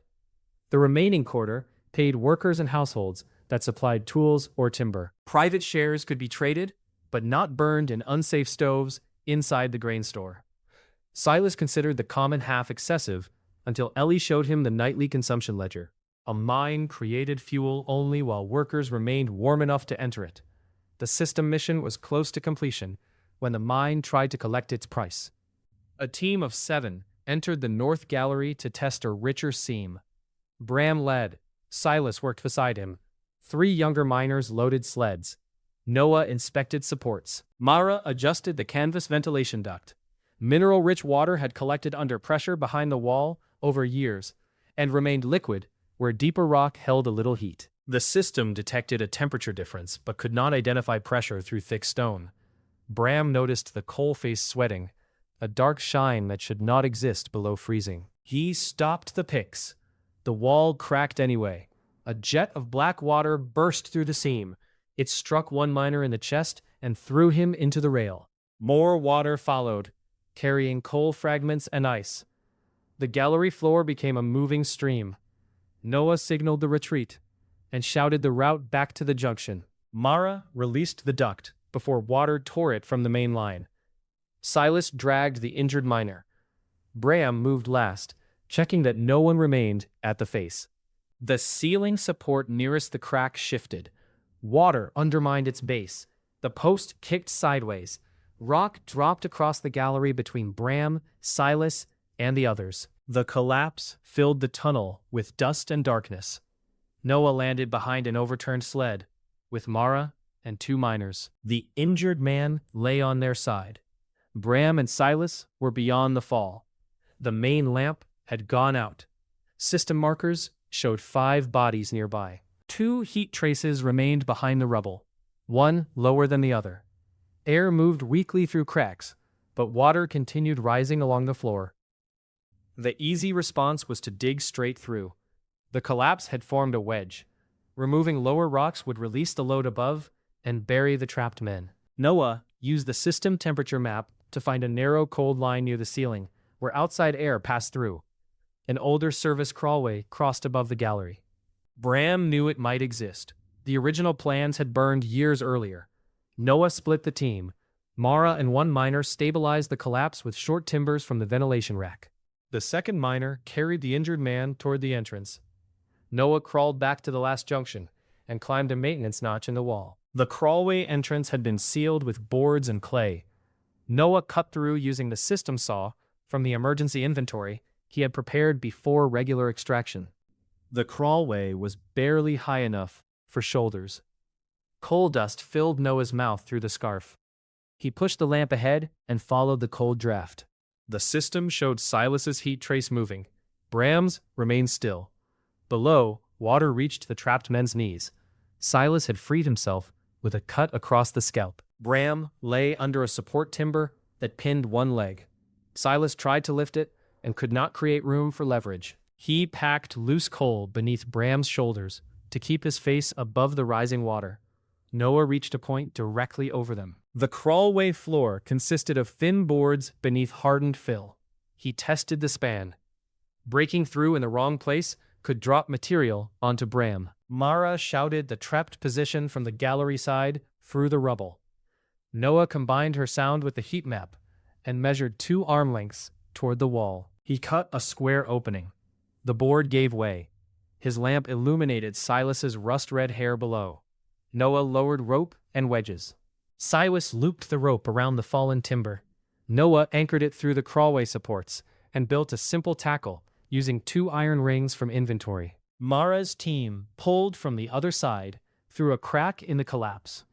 Silas drove wedges under the timber as it rose. The first lift gained 3 centimeters. The rope stretched. 1 anchor creaked.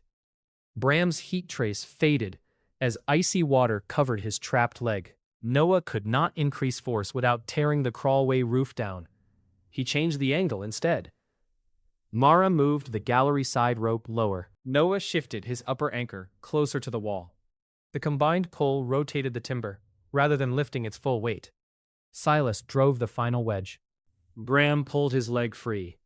The upper anchor tore loose a second later. Noah flattened as iron struck the crawlway roof. Silas shielded Bram with his back. Dust extinguished the lamp. The heat map remained. Noah crawled toward the ventilation shaft, while Silas dragged Bram beneath him. At the shaft base, Noah lowered a sling. Workers outside hauled Bram upward. Silas followed. Noah climbed last as water entered the lower junction. They emerged into a storm pit under a colorless afternoon sky. Bram's leg was crushed, but warm enough to save. Silas had a deep scalp wound and bruised ribs. The injured loader had a broken collarbone. No one died. The mine remained closed for 8 days. Noah could have concealed the accident to protect confidence. Instead, the work ledger recorded every cause. They had entered a wet seam without drilling a pressure test hole. The system temperature difference had been noticed and not treated as decisive. Emergency timbers had been stored too far from the face. The crawlway saved them, but no plan had marked it. New rules followed. Test holes before every wet seam. Raised drainage channels. Emergency timber racks every 30 meters. Updated maps, carried by all team leaders. Practice climbs through the ventilation shaft. The reopened mine produced less coal per day because safety work consumed time. It also kept producing. The system completed the restoration mission and awarded 600 points. Advanced lamps, ventilation plans, drainage pumps, and mining supports unlocked. The first surplus beyond the protected heating reserve went into an emergency food exchange. Silas led 3 coal sleds over the old, unmarked southern trail. 4 days after the mine reopened, the crews returned from Pine Watch with dried lakefish, barley meal, and rendered oil. The cargo added 26 community ration days. White Hollow paid with coal equal to 12 household heating days, and a promise to repair Pine Watch's failing pump. The exchange prevented an immediate food collapse, but the route remained too dangerous for regular traffic. White Hollow now possessed a fuel source measured in years rather than days. That did not make it rich. It made every other problem possible to solve. The mine changed the smell of White Hollow. Coal smoke drifted above the grain store. The forge burned regularly. Hot water became available for washing tools and floors. People stopped guarding every ember. 5 days after the Pine Watch caravan returned, Pippa developed a fever. By morning, 5 children were coughing. By evening, 11 residents had sore throats and headaches. The system marked air quality as acceptable, which ruled out another chimney failure.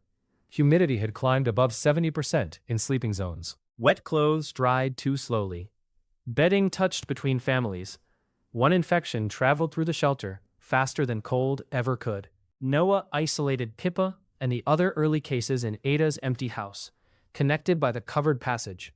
Mara installed a small stove there. Ada moved with them, despite her age, because the children accepted medicine more easily from the woman who had delivered many of them. The grain store resisted isolation. Parents wanted to stay with sick children. Workers shared bowls. People hid symptoms to avoid losing mine shifts and food credit. The common system that saved fuel now concentrated disease.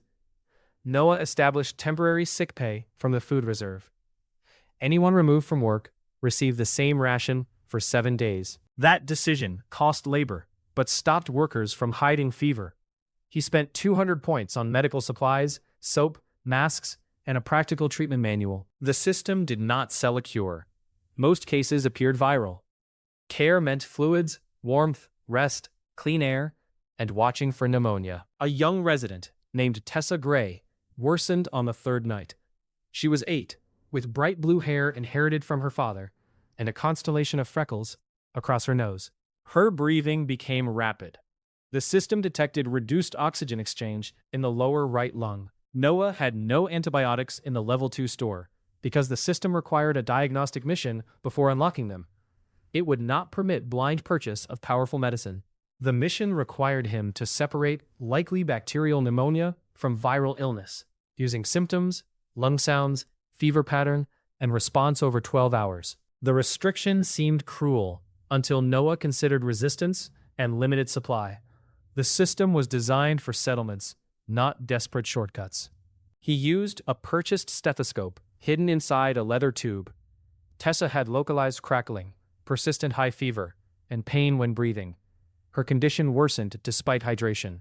The criteria completed. A basic antibiotic course unlocked for 80 points. Noah purchased it and calculated the dose by weight. Tessa remained critically ill through the night. Ada kept her upright. Ellie recorded fluid intake. Mara maintained the isolation stove. Noah slept in 20-minute intervals on the floor. The fever broke on the 2nd morning. Other cases recovered without the medicine. The system awarded points for correct restraint, as well as correct treatment. Noah did not wait for the next outbreak. The western section of the grain store became a bathhouse and laundry. Warm waste air from the main flue heated water tanks without mixing with smoke. Wash water flowed into settling barrels, then served toilets and floor cleaning. A drying room received controlled hot air and exhausted moisture outside. Sleeping platforms gained gaps between mattresses. Bedding rotated through heat and sunlight whenever the weak sun appeared. Every family received separate cups. Children washed hands before entering the common kitchen, a rule they obeyed only after Ellie turned inspections into a token contest. The system rewarded the first 7 disease-free nights with a hygiene multiplier. More important, people began to feel human again. Hot baths changed posture. Coal miners entered black with dust and returned with faces their children recognized. Ada soaked her hands until stiff fingers opened. Garrett washed the injured arm after the wound closed and found that the scar curved like a hook rather than the straight line he expected. Noah used earned points for recovery improvement. His body processed food more efficiently, repaired minor injuries faster, and endured work with less collapse afterward. He remained lean because the settlement could not spare excess calories. The upgrade made him functional, not massive. His relationship with Ellie changed during the illness. She had begun as a frightened sister following instructions. Now, she challenged decisions with numbers. When Noah tried to buy another personal upgrade, she placed the medicine ledger beside the point equivalent he had claimed existed in old supply credit. The comparison showed that one endurance increase equaled soap for the entire settlement, spare seals for the well pump, and 2 antibiotic courses. Ellie did not always win. He purchased insulated gloves for himself after she objected, because the settlement depended on him entering cold zones where ordinary gloves failed. He explained the difference between comfort and capacity. She added a new category to the ledger for equipment that protected essential work. Their arguments created policy. 9 days after Pippa's first fever, White Hollow still had 48 surviving residents, a stable mine, a clean water system, and enough coal for the season. The food ledger showed 23 days. Animals vanished first from the cold world. Deer migrated toward warmer southern basins and found fences, hunters, or empty land. Rabbits survived in pockets near old farms. Fish remained beneath river ice, but reaching them cost time and fuel. White Hollow could not hunt its way into the future. Noah's Level 2 store offered cold-tolerant seed, mineral nutrients, clear glass panels, reflector sheets, oil lamps, and a plan for a buried greenhouse. Buying everything would cost more than 1,000 points. Building it would consume stone, pipe, labor, and heat that could otherwise support people. The settlement council existed by then, though no one used the title. Ada represented families. Garrett represented construction. Mara represented workshops. Bram represented the mine. Silas represented hunters and outside crews. Ellie controlled records. Noah coordinated system design and emergencies. Their decisions affected the story because each saw a different risk. Bram valued fuel reserve. Ada valued calories now. Mara valued tools that could reproduce. Silas valued hunting mobility. Ellie valued balances that still worked 2 months later. The greenhouse passed only after Noah divided it into stages. Stage 1 would occupy the southern side of the old grain pit, beneath the sleeping floor. Warm air already crossed the space. They needed one growing chamber, not a grand farm. A small failure would teach them cheaply. Noah purchased seed for hardy greens, turnips, beets, and medicinal herbs. He bought 2 glass panels and 4 reflector sheets. The rest came from White Hollow. Garrett lined the chamber with stone and sealed gaps using clay mixed with coal ash. Mara ran thin iron pipes from the main stove exhaust jacket, keeping smoke separate from air. Warm water from the kitchen circulated through barrels that released heat at night. Reflectors directed the weak southern light through the glass well. The first planting looked like burial. Residents placed tiny seeds into dark soil, collected from old cellars, and mixed with animal waste found frozen beneath abandoned sheds. Noah tested the mixture in separate trays because concentrated waste could burn roots. Lamps added light during short days. A hand fan moved air across leaves that did not yet exist. Nothing emerged for 5 days. On the 6th, pale hooks lifted from the soil. Children crowded the glass well until their breath fogged it.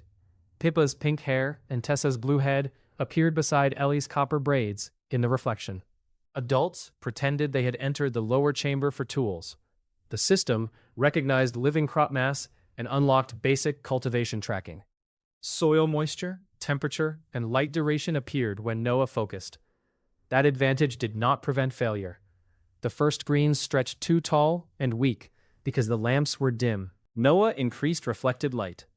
Condensation formed under the leaves. Gray mold appeared in one tray and spread overnight.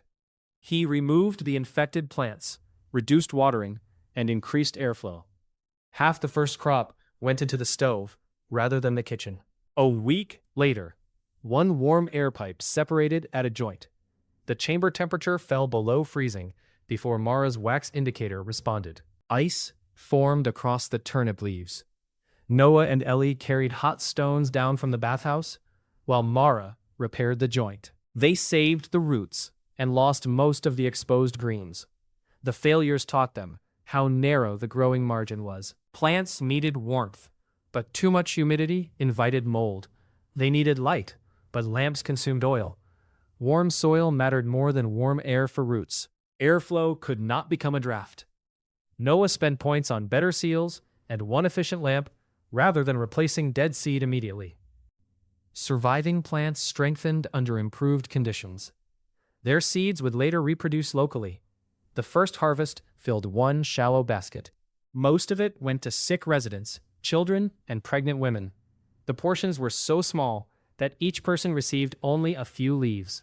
Ellie held hers by the stem. The green color looked almost violent against her rough fingers. She smelled it first, then bit half. Her jaw stopped moving. Noah thought she disliked it, until he saw her press the leaf against the roof of her mouth, preserving the taste. She had been 7 the last time she ate fresh greens. Memory returned through flavor, more clearly than through words.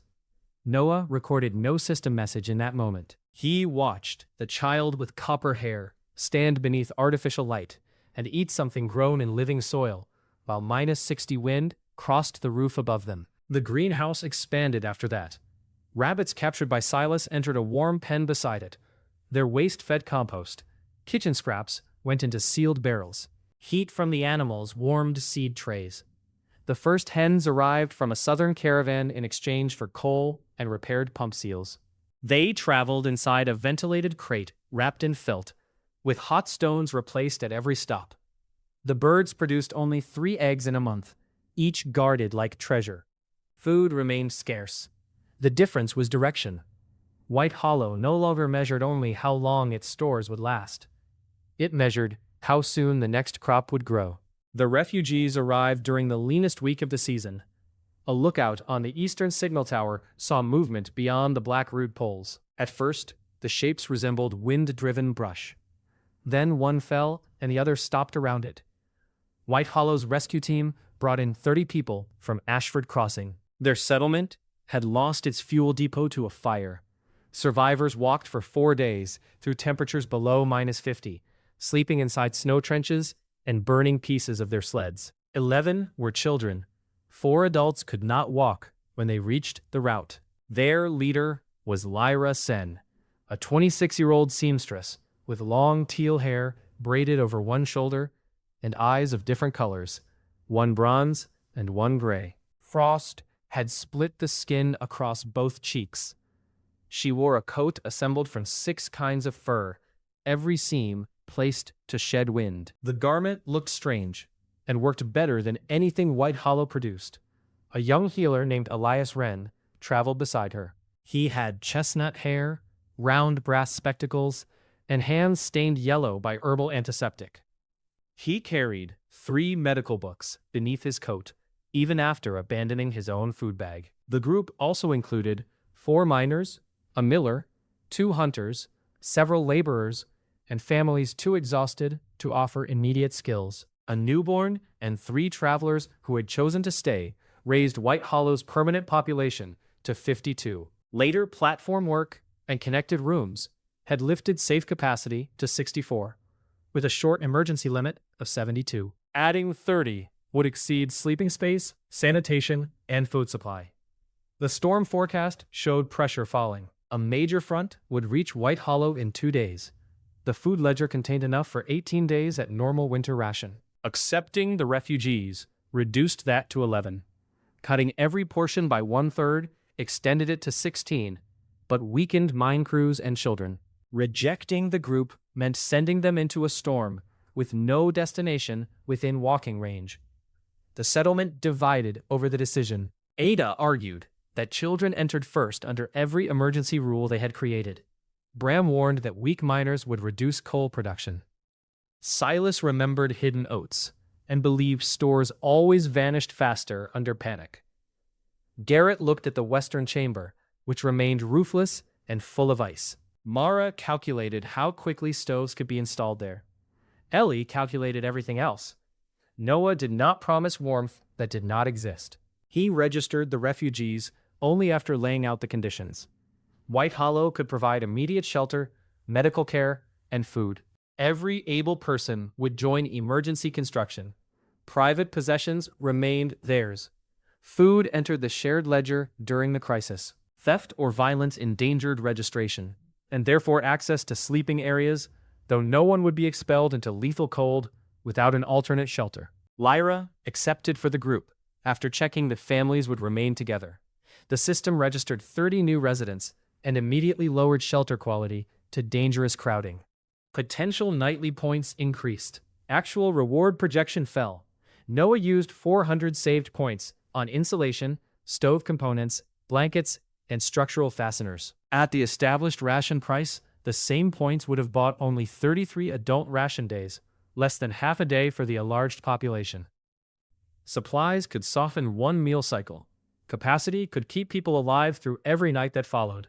The decision left only 112 points in reserve. The western chamber became a race against weather. Garrett's earlier roof plans guided the work, but the collapse had damaged more stone than the eastern side. Refugee miners cleared ice from the grain pit. White Hollow workers raised inner wall frames.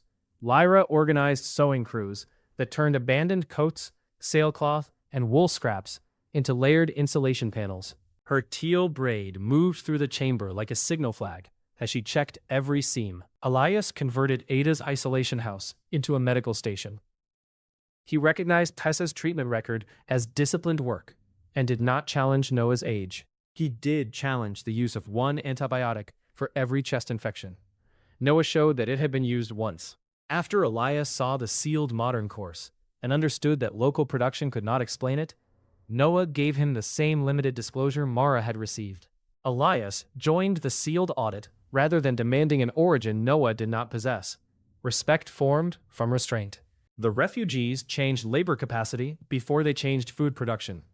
The miller, Dorian Pike, had sandy blonde hair tied with a green cord and a missing front tooth. He examined White Hollow's hand grinders and redesigned them around a salvaged axle. One worker could now grind enough oats for the entire kitchen in a morning. The time saved moved 3 people to construction. Lyra inspected the village clothing stores and found that most cold injuries came from moisture trapped inside fur. She created removable inner liners that could dry separately. Her first batch went to mine workers and rescue crews. Noah's system rated them better than several store-bought coats. Skills became food, though not quickly enough. The western roof closed 12 hours before the storm. Its stoves were not ready. Mara had 1 complete firebox and parts for 2 more. The main chimney drew poorly because the outer channel remained cold. Noah could buy a system stove for 80 points, but installing a perfect foreign object would reveal too much and teach nothing. He bought high-temperature sealant and a heat-driven fan instead. Mara used the fan design to improve a local unit with copper strips that expanded near the fire. The motion turned a small blade and pulled warm air through the chamber. The first stove lit at dusk. Smoke entered the room through an unseen crack in the old stone channel. Elias's patients had already moved onto the platforms. 30 refugees sat beneath new insulation while snow struck the patched roof. Noah traced the smoke backward. The crack lay behind the inner wall they had completed that morning. Removing the entire wall would destroy hours of work and release stored cold. Garrett cut a narrow access opening. Mara crawled inside with a lamp and sealant. The space between walls was barely wider than her shoulders. Heat from the flue scorched one side while frost covered the other. The crack extended farther than expected. Old mortar fell away under her tool. Smoke thickened. Noah reduced the fire until the room began cooling. Lyra moved children toward the eastern chamber in groups, preventing the connecting passage from clogging. Bram opened a temporary upper vent. The refugees remained controlled because their own people carried instructions through the room. Mara sealed the lower crack, then found heat traveling into a rotten roof beam. The chimney problem had become a fire risk. She could not reach the beam from below. Garrett opened the roof crawl space. Snow entered the insulation layer. Silas climbed inside with wet cloth and a hand axe. He cut away the charred wood, while Mara shielded the flue with an iron plate. The chamber lost heat for 3 hours. Residents wore travel coats on the platforms. Warm stones moved from the bathhouse. Kitchen teams served thin soup continuously because digestion provided heat. Noah watched temperatures fall and resisted the temptation to overfire the damaged stove. At midnight, the repair held. The western chamber stabilized at 9 degrees. Air remained clean. All 30 refugees slept under a roof. The storm lasted 2 days. Food portions fell, but no one starved. The morning after the sky cleared, Silas and Lyra sent 6 experienced sled drivers toward Pine Watch with coal, pump seals, and the promise of mining support. The old trail had been crossed once, but most of it still lacked stations or reliable poles. Portions remained reduced, while the settlement waited. On the 5th day, the caravan returned with barley, dried fish, beans, and rendered fat equal to 24 days for the 82 residents. The purchase consumed most of White Hollow's tradable coal and proved that the route itself had become essential infrastructure.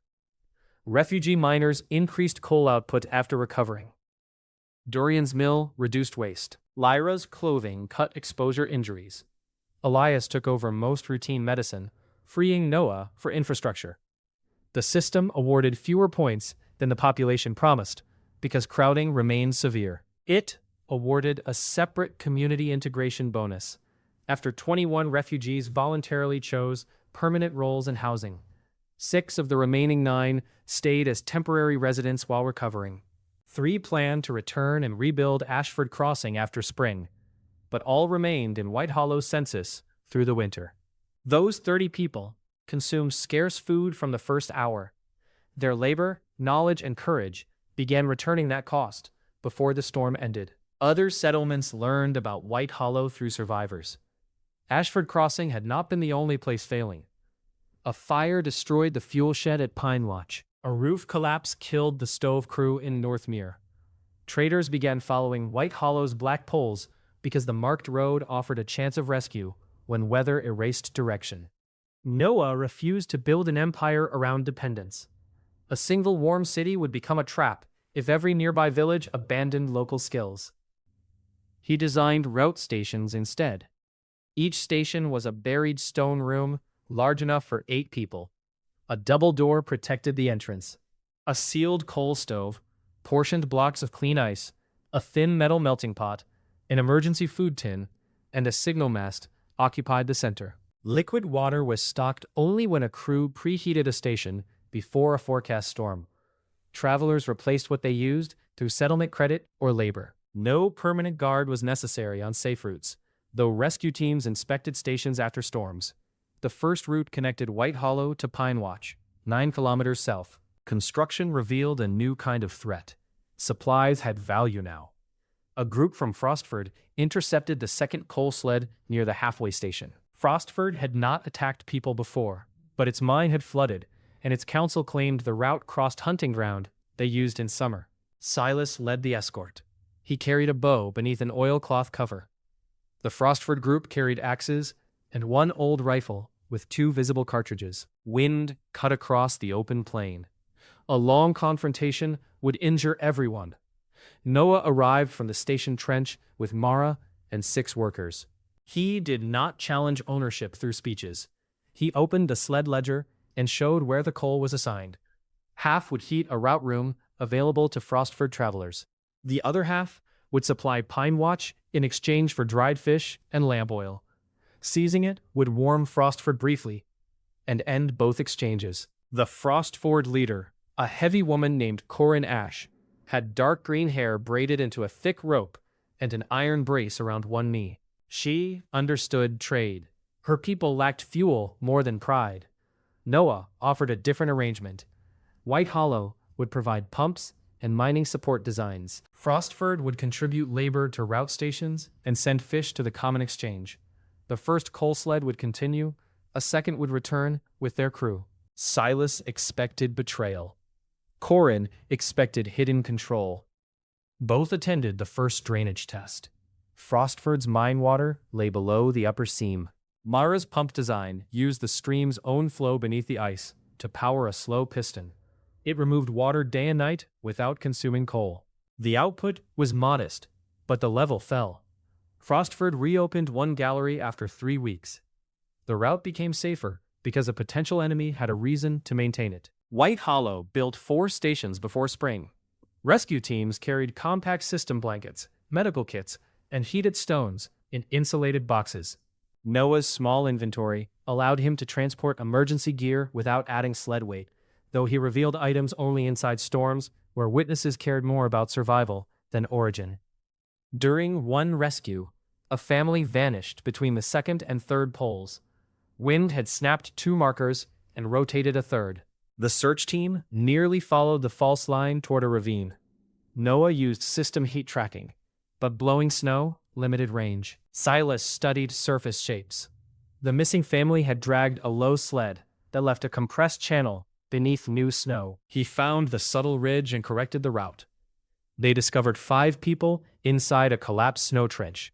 One child had crawled beneath the sled for air. Noah cut an opening from the side, not the top, so the roof would not bury them. Lyra's removable liners replaced wet clothing. Elias treated frost injury. The family reached a route station before night. The system rewarded Noah. The rescue succeeded because 6 people had developed different skills around him. White Hollow's first major fire began with a jar of lamp oil. The expanded workshop sat inside the Western grain store, separated from sleeping areas by stone. Mara used it for stove parts, tools, pumps, and lamp repairs. Coal burned in a forge beneath a hood. Oil, cloth, wood shavings, and hot metal shared one room because every room cost heat. The dangerous arrangement lasted until a tired apprentice set a lamp beside the oil shelf. A sleeve caught the lamp. Glass broke. Flame traveled across the floor faster than the apprentice could step back. The fire reached the wood shavings bin. Mara pulled the apprentice clear and struck the alarm plate. Smoke entered the upper passage. A linked detector in the workshop alarm network alerted the system while Noah was in the greenhouse below. He reached the workshop to find flame climbing the oil shelf. 2 workers threw snow onto it through the outer hatch. The snow melted, spread burning oil, and carried it beneath the workbench. Noah stopped the water response and divided the room into zones. Mara shut the forge air and closed the flue damper enough to prevent sparks without pushing smoke inward. Garrett's crew removed the connecting door and packed the frame with wet wool. Lyra evacuated the western sleeping chamber through the far corridor. The workshop contained a larger oil barrel behind the burning shelf. If heat ruptured it, the stone room would become a furnace and fire would enter the roof insulation. Noah and Silas approached beneath layered hides soaked with dirty washwater. Smoke reduced the room to moving orange shapes. The system showed air quality falling and skin heat rising. They had less than a minute before retreat. Silas hooked the small oil barrel with a pole and dragged it toward the outer hatch. A burning board fell across the path. Noah used a shovel to lift it while Silas pulled. Oil on the floor ignited around Noah's boots. His cold-resistant gear protected against freezing, not flame. Heat penetrated the leather. He stepped onto the stone work table and crossed above the fire. Silas rolled the barrel through the hatch into a snow trench. The larger barrel remained behind the flames, and moving it directly was impossible. Mara crawled to the lower wall pipe and opened the emergency sand chute installed after the chimney event. Dry sand poured from a storage box above, covering the oil stream. The flame shrank where oxygen disappeared. Noah reached the barrel valve and drained oil through a metal hose into the outside trench. The hose joint leaked. Burning drops spread across his glove. He struck the hand against sand, tightened the clamp, and continued until the barrel level fell below the heated section. The roof insulation began smoking. Garrett cut inspection panels from the corridor side. Lyra's sewing crews pulled wool layers out in long sheets. Some sections burned as they emerged. Residents carried them through the second exit and buried them in snow. The main flames died after 40 minutes. The workshop survived. 3 workers suffered burns. Noah's left hand blistered beneath the glove. The apprentice inhaled smoke, but recovered. Half the oil stock was lost, along with tools, cloth, and weeks of finished parts. The apprentice had knocked over the lamp, but the room had combined ignition, fuel, and crowded shelves. The accident exposed a design failure large enough to threaten the settlement. The workshop moved into 3 connected rooms. Hot work occupied stone space with sand chutes. Oil entered a separate cool store with a sloped floor draining outside. Wood and cloth remained behind a fire door. Every room gained marked extinguishing material suited to its hazards. The changes reduced production and consumed resources, while preventing the next dropped lamp from becoming a settlement emergency. Spring brought 6 weeks without clear sun and almost no warmth. Cloud covered the valley in a solid gray ceiling.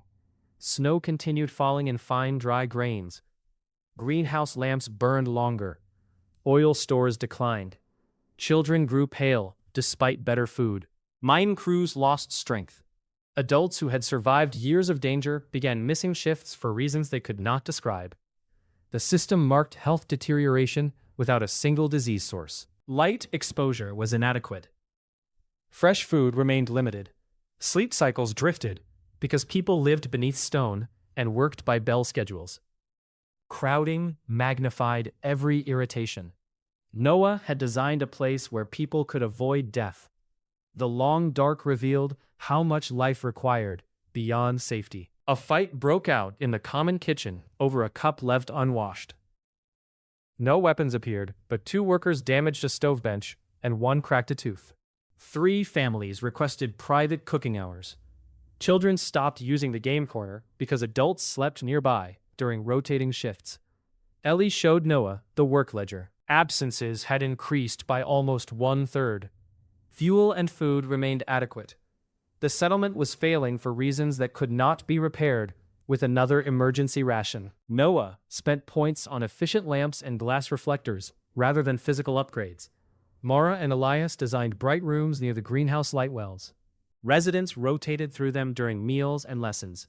Elias added fish oil and greenhouse greens to the diets of children and night workers. Garrett divided sleeping platforms with insulated partitions. The change slightly reduced heating efficiency and restored private space. Lyra used colored cloth panels so families could recognize their own rooms. Dorian built tables that folded against the wall. The common dining hall stopped serving as storage, workshop, classroom, and sleeping area at the same time. Ada organized a weekly hot bath schedule for every resident. A child born during the long dark raised the permanent population from 82 to 83. The system offered a large comfort mission for 100 people, but Ada began with the people currently living there. Success did not need to wait for a reward threshold. Ellie created a school timetable.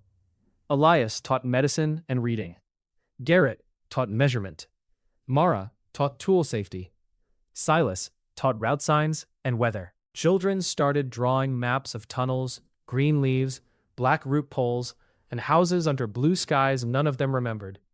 A library formed from books carried by refugees. Shelves occupied the dry wall beyond the dining hall.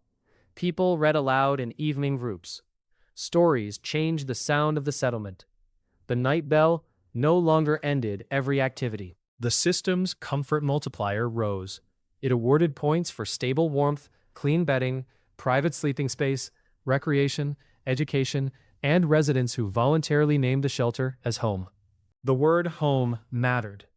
People staying only because the outside would kill them generated lower long-term value than people choosing to build their lives there. 30 consecutive nights above the required standard for more than 80 residents unlocked civic infrastructure level 3. The new catalog contained compact generators, batteries, sealed wiring, low-pressure heating plans, precision machine tools, clinic instruments, and stronger glass. Every item cost hundreds or thousands of points, and none could replace the fuel, labor, or maintenance required to operate it.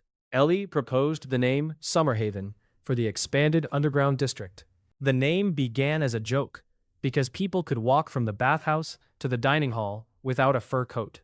It remained because everyone wanted a word that described a destination rather than a disaster shelter. White Hollow stayed on maps. Summerhaven became the place beneath it. The coldest night announced itself 3 days early. The calendar called the season spring, but the 6-week cloud cover had ended in a false thaw. The clearing sky allowed the valley to lose heat faster than it had all winter. Barometers fell. Frost formed inside heated root stations. Animals in the greenhouse pens became restless. Air above the eastern ridge turned clear enough to show stars, which meant the cloud blanket that had trapped some warmth was leaving. The system issued a regional warning. Projected minimum temperature, -98 to -103 degrees Celsius, 40 to 60 kilometers per hour. Duration below -90, 11 hours. White Hollow had survived storms near -89. The difference between that and -100 was not a larger number on the same scale. Lubricants thickened, iron became brittle, leather seals hardened, exposed water froze in moving pipes. Any small weakness accelerated. 112 residents lived in Summerhaven, after travelers and families from Pinewatch joined for the event.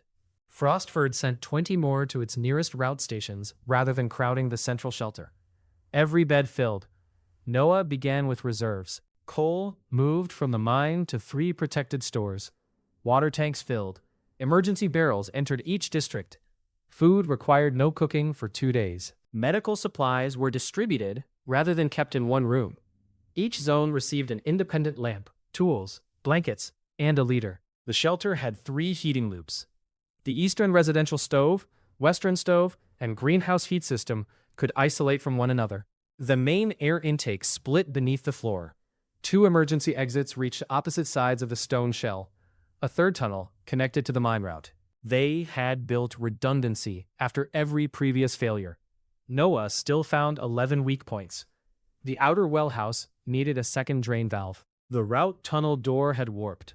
One water tank sat too close to an exterior wall. Roof vents lacked external clearing cables. Workshop oil seals had hardened.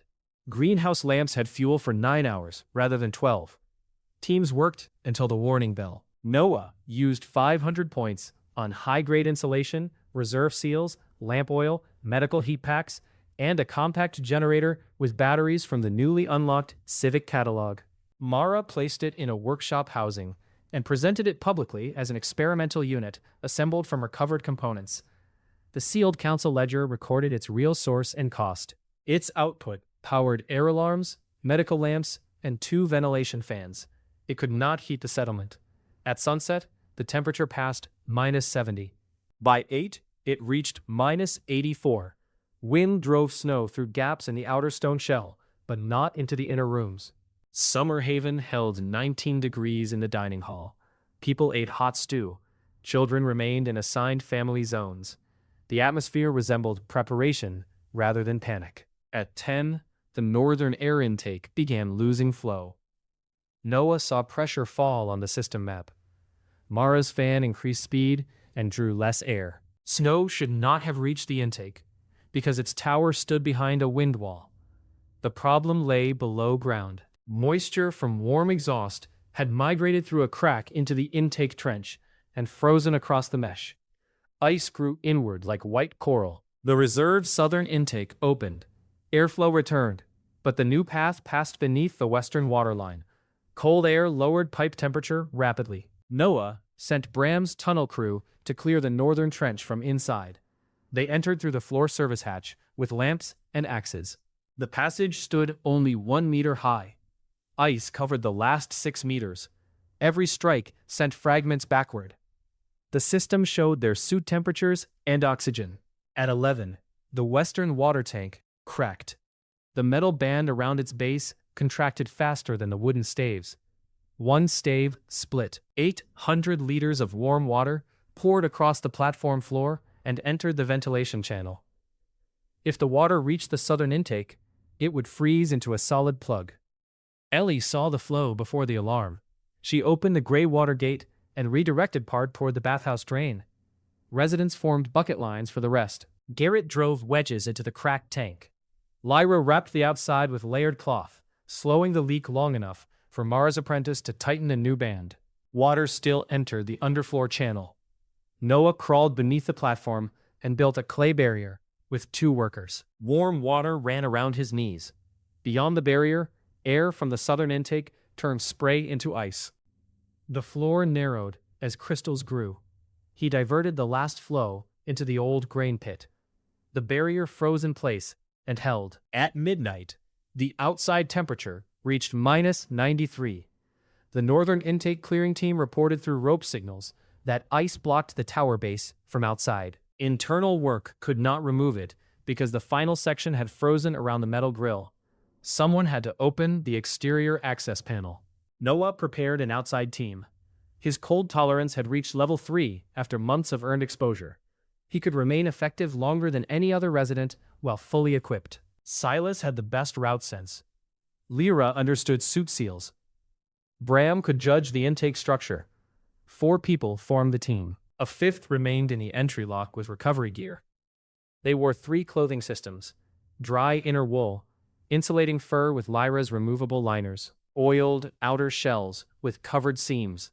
Heated stones rested in chest pockets. Glass goggles protected eyes. Ropes linked each person at 2-meter intervals. The outer door opened inward. Cold entered like pressure. Moisture in the lock crystallized across hinges within seconds. The team stepped into moving white. The wind wall stood 30 meters away. Black guide rope connected it to the exit. Noah moved first with one glove around the line. Snow struck the goggles and turned the world gray. The system counted exposed seal temperature. His breath froze inside the facecloth and had to be shifted before it blocked airflow. They reached the wall in 4 minutes. The intake tower should have risen behind it. Snow had formed a hard wave over the entire structure. Bram located the stone edge with a probe. They dug from the lee side, passing blocks backward. Hard-packed snow held long enough to create a trench. Silas found the access panel by striking metal beneath the drift. The latch had frozen. He placed a warmed tool against it, shielded by Lyra's hands. The metal opened after 40 seconds. Ice filled the chamber beyond. Noah used a short hammer to fracture it around the grill. Direct blows risked breaking the brittle bars. Bram cut channels with a narrow saw. Lyra removed fragments. Work that took minutes in ordinary cold consumed coordination as gloves stiffened. The system showed Silas's left boot cooling faster than the right. A seam had opened near the ankle. Lyra sealed it with a waxed patch while he kept the foot elevated. Silas wanted to continue. Noah moved him to the protected side of the wall and shifted the formation. Losing a route expert to save 5 minutes would be poor arithmetic. At -97, the intake opened. 17 minutes had passed since the outer door opened. Bram and Lyra had alternated tool work behind the wind wall, while Noah and Silas handled the exposed edge. This kept any one unenhanced worker from remaining in the direct wind for the full interval. Warm vapor from the tunnel struck outside air and immediately began freezing again. Bram installed a temporary insulated hood that separated exhaust leakage from intake flow. They pulled a clearing cable through the grill so workers inside could shake new ice loose. The return route vanished. Their guide rope still existed under snow, but the wind had buried it and stretched one anchor loose. Noah found the direction through the rope angle. Halfway back, Silas fell when the damaged boot slipped. His face struck the snow. The team stopped together rather than letting the linked ropes drag him. Noah and Lyra raised him. Bram reset the chest line. They resumed with shorter steps. The grain store wall appeared as a darker absence. Inside the lock, the outer door would not close. Ice had formed across the lower hinge and threshold. The 5th worker tried to chip it from within, but the wind held the door open by 15 centimeters. Heat poured out. Cold entered the recovery room. Noah used his shoulder against the plank, while Bram cleared the hinge. Silas and Lyra pulled the inside strap. The door moved until a hidden ice ridge stopped it. Noah reached into the gap with the hammer. His outer glove touched exposed iron and stuck. He tore free, leaving leather behind. The inner glove began freezing. One blow broke the ridge. The door shut. Lyra wrapped Noah's hand in a heat pack before the lock pressure equalized. They returned to the main chamber at 1 in the morning. The northern intake worked. The crisis moved elsewhere. The eastern chimney alarm sounded. The main stove draft fell, while combustion remained high. Ice had not blocked the top. The problem came from ash collapse inside the long heat exchange flue. Months of efficient burning had produced fine material that cleaning reports missed behind a warped plate. Smoke pressure rose, and Mara shut the main stove down and opened the reserve unit. At -98, losing the largest heat source caused room temperatures to fall immediately. More than 60 residents occupied the eastern district, including most children. The reserve stove could maintain 10 degrees if airflow remained perfect. The blocked main flue had to be cleared from the lower cleanout. Opening it would release hot ash and carbon monoxide. Mara sealed the workshop corridor and set the ventilation fan to exhaust. 2 flexible air lines from the clean western passage fed hood masks for the 4-person repair crew. Garrett built a shield from sheet metal. Noah, his damaged hand wrapped inside a larger mitt, entered with Mara and 2 miners. The clean-out plate had warped under pressure. Bolts refused to turn. Heating them would worsen the smoke. Mara cut the first with a chisel. The second snapped. The plate shifted, and a stream of gray ash sprayed through the gap. They closed it with the shield. Bram's miners pushed a flexible rod from the upper port. It stopped 8 meters in. The blockage was larger than expected. Noah used the system heat map. The flue wall showed a warm pocket above the plate and a cooler pocket beyond. Ash had collapsed around a piece of metal. Mara remembered a repair strap installed after the White Night. One end might have detached and fallen into the channel. They needed to remove the plate fully. Residents in the eastern chamber began a staged move toward the western district before the plate opened. Wet cloths covered mouths only against drifting ash during the passage. Elias made clear through the evacuation teams that cloth offered no protection from carbon monoxide. He monitored the linked air alarms while Ellie assigned movement order by sleeping zone, so the connecting passage did not clog. Mara cut the last bolt. The plate burst outward against the shield. Ash filled the sealed corridor. The exhaust fan strained. Noah and the miners drove shovels into the pile, while Mara reached into the port with tongs. She found the fallen strap. It had caught across the channel and collected months of fine ash. The metal was red hot at one end.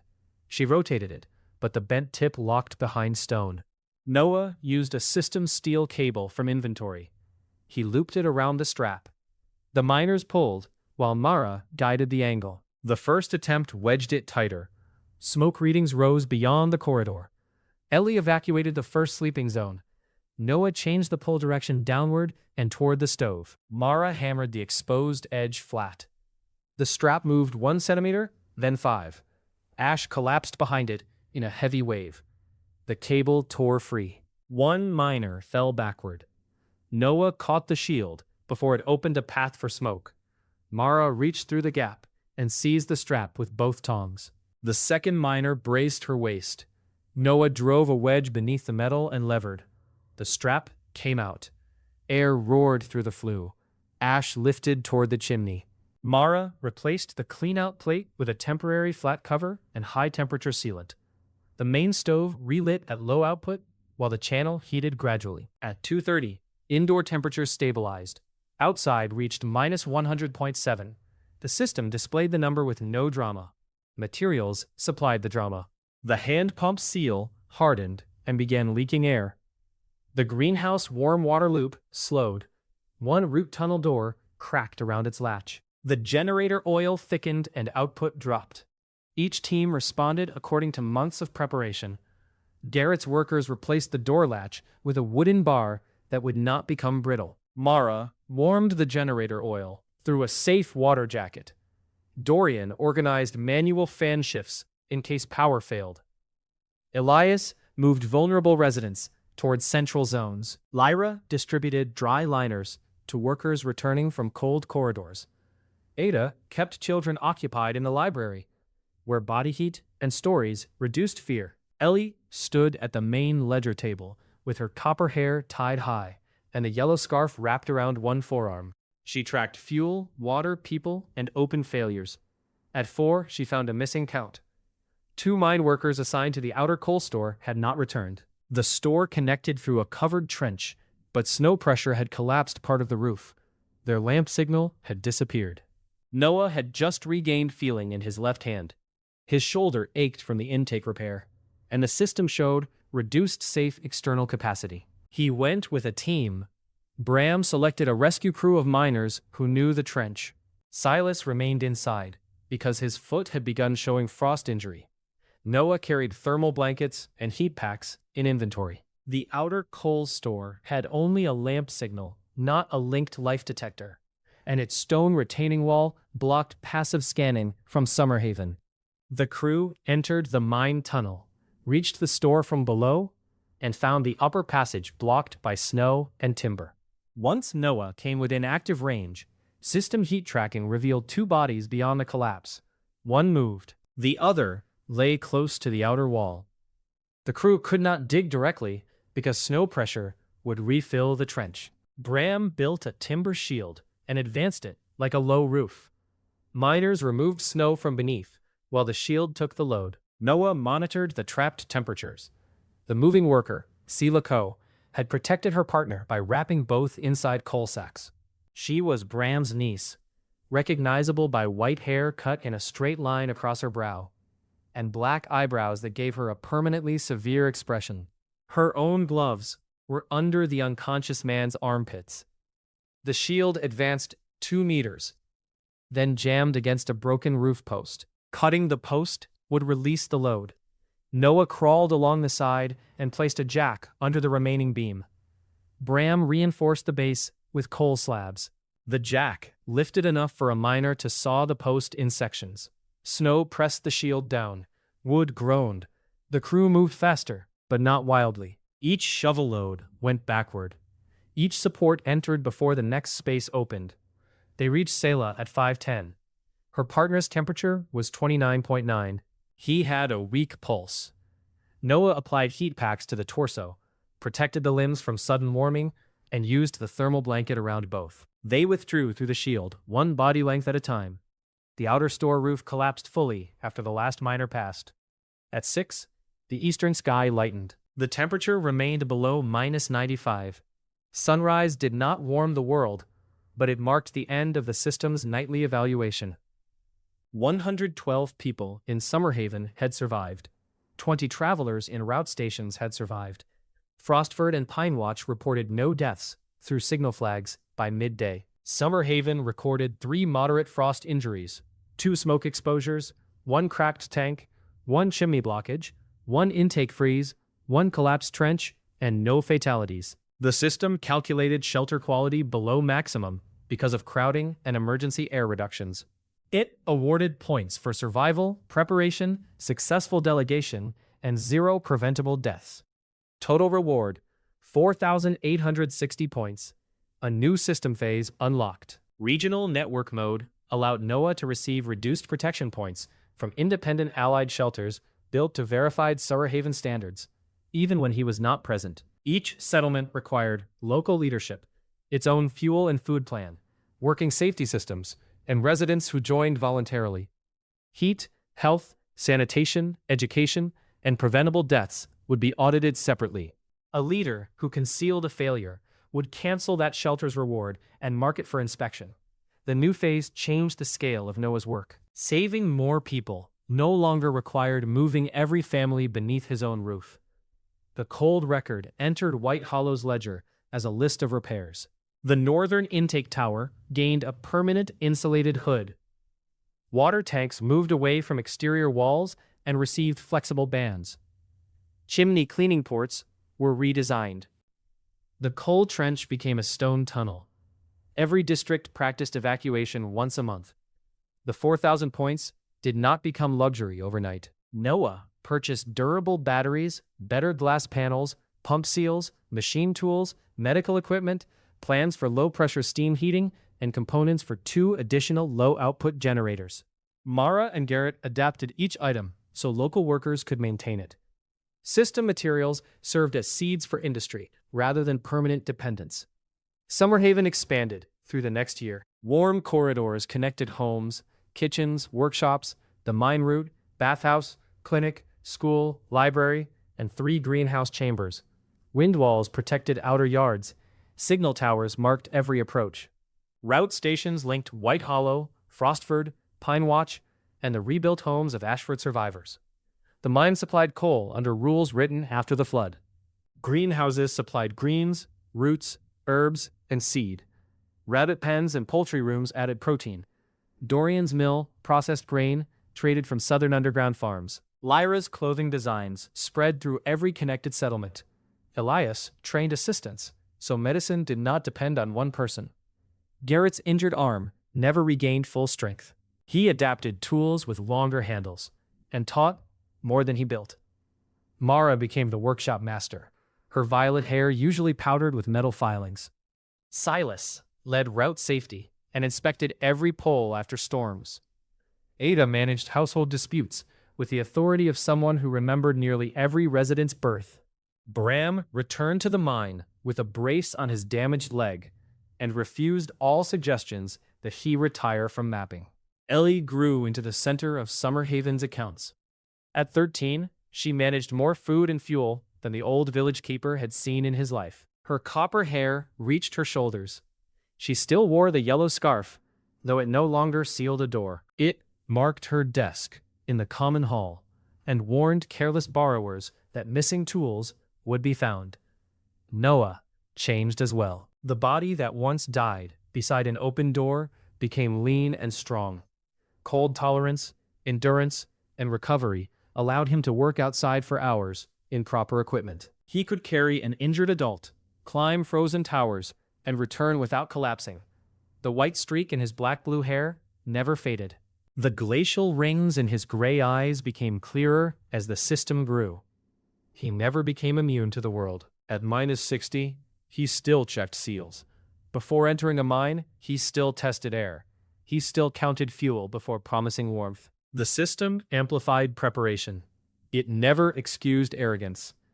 One evening, Noah walked through Summerhaven after the night bell.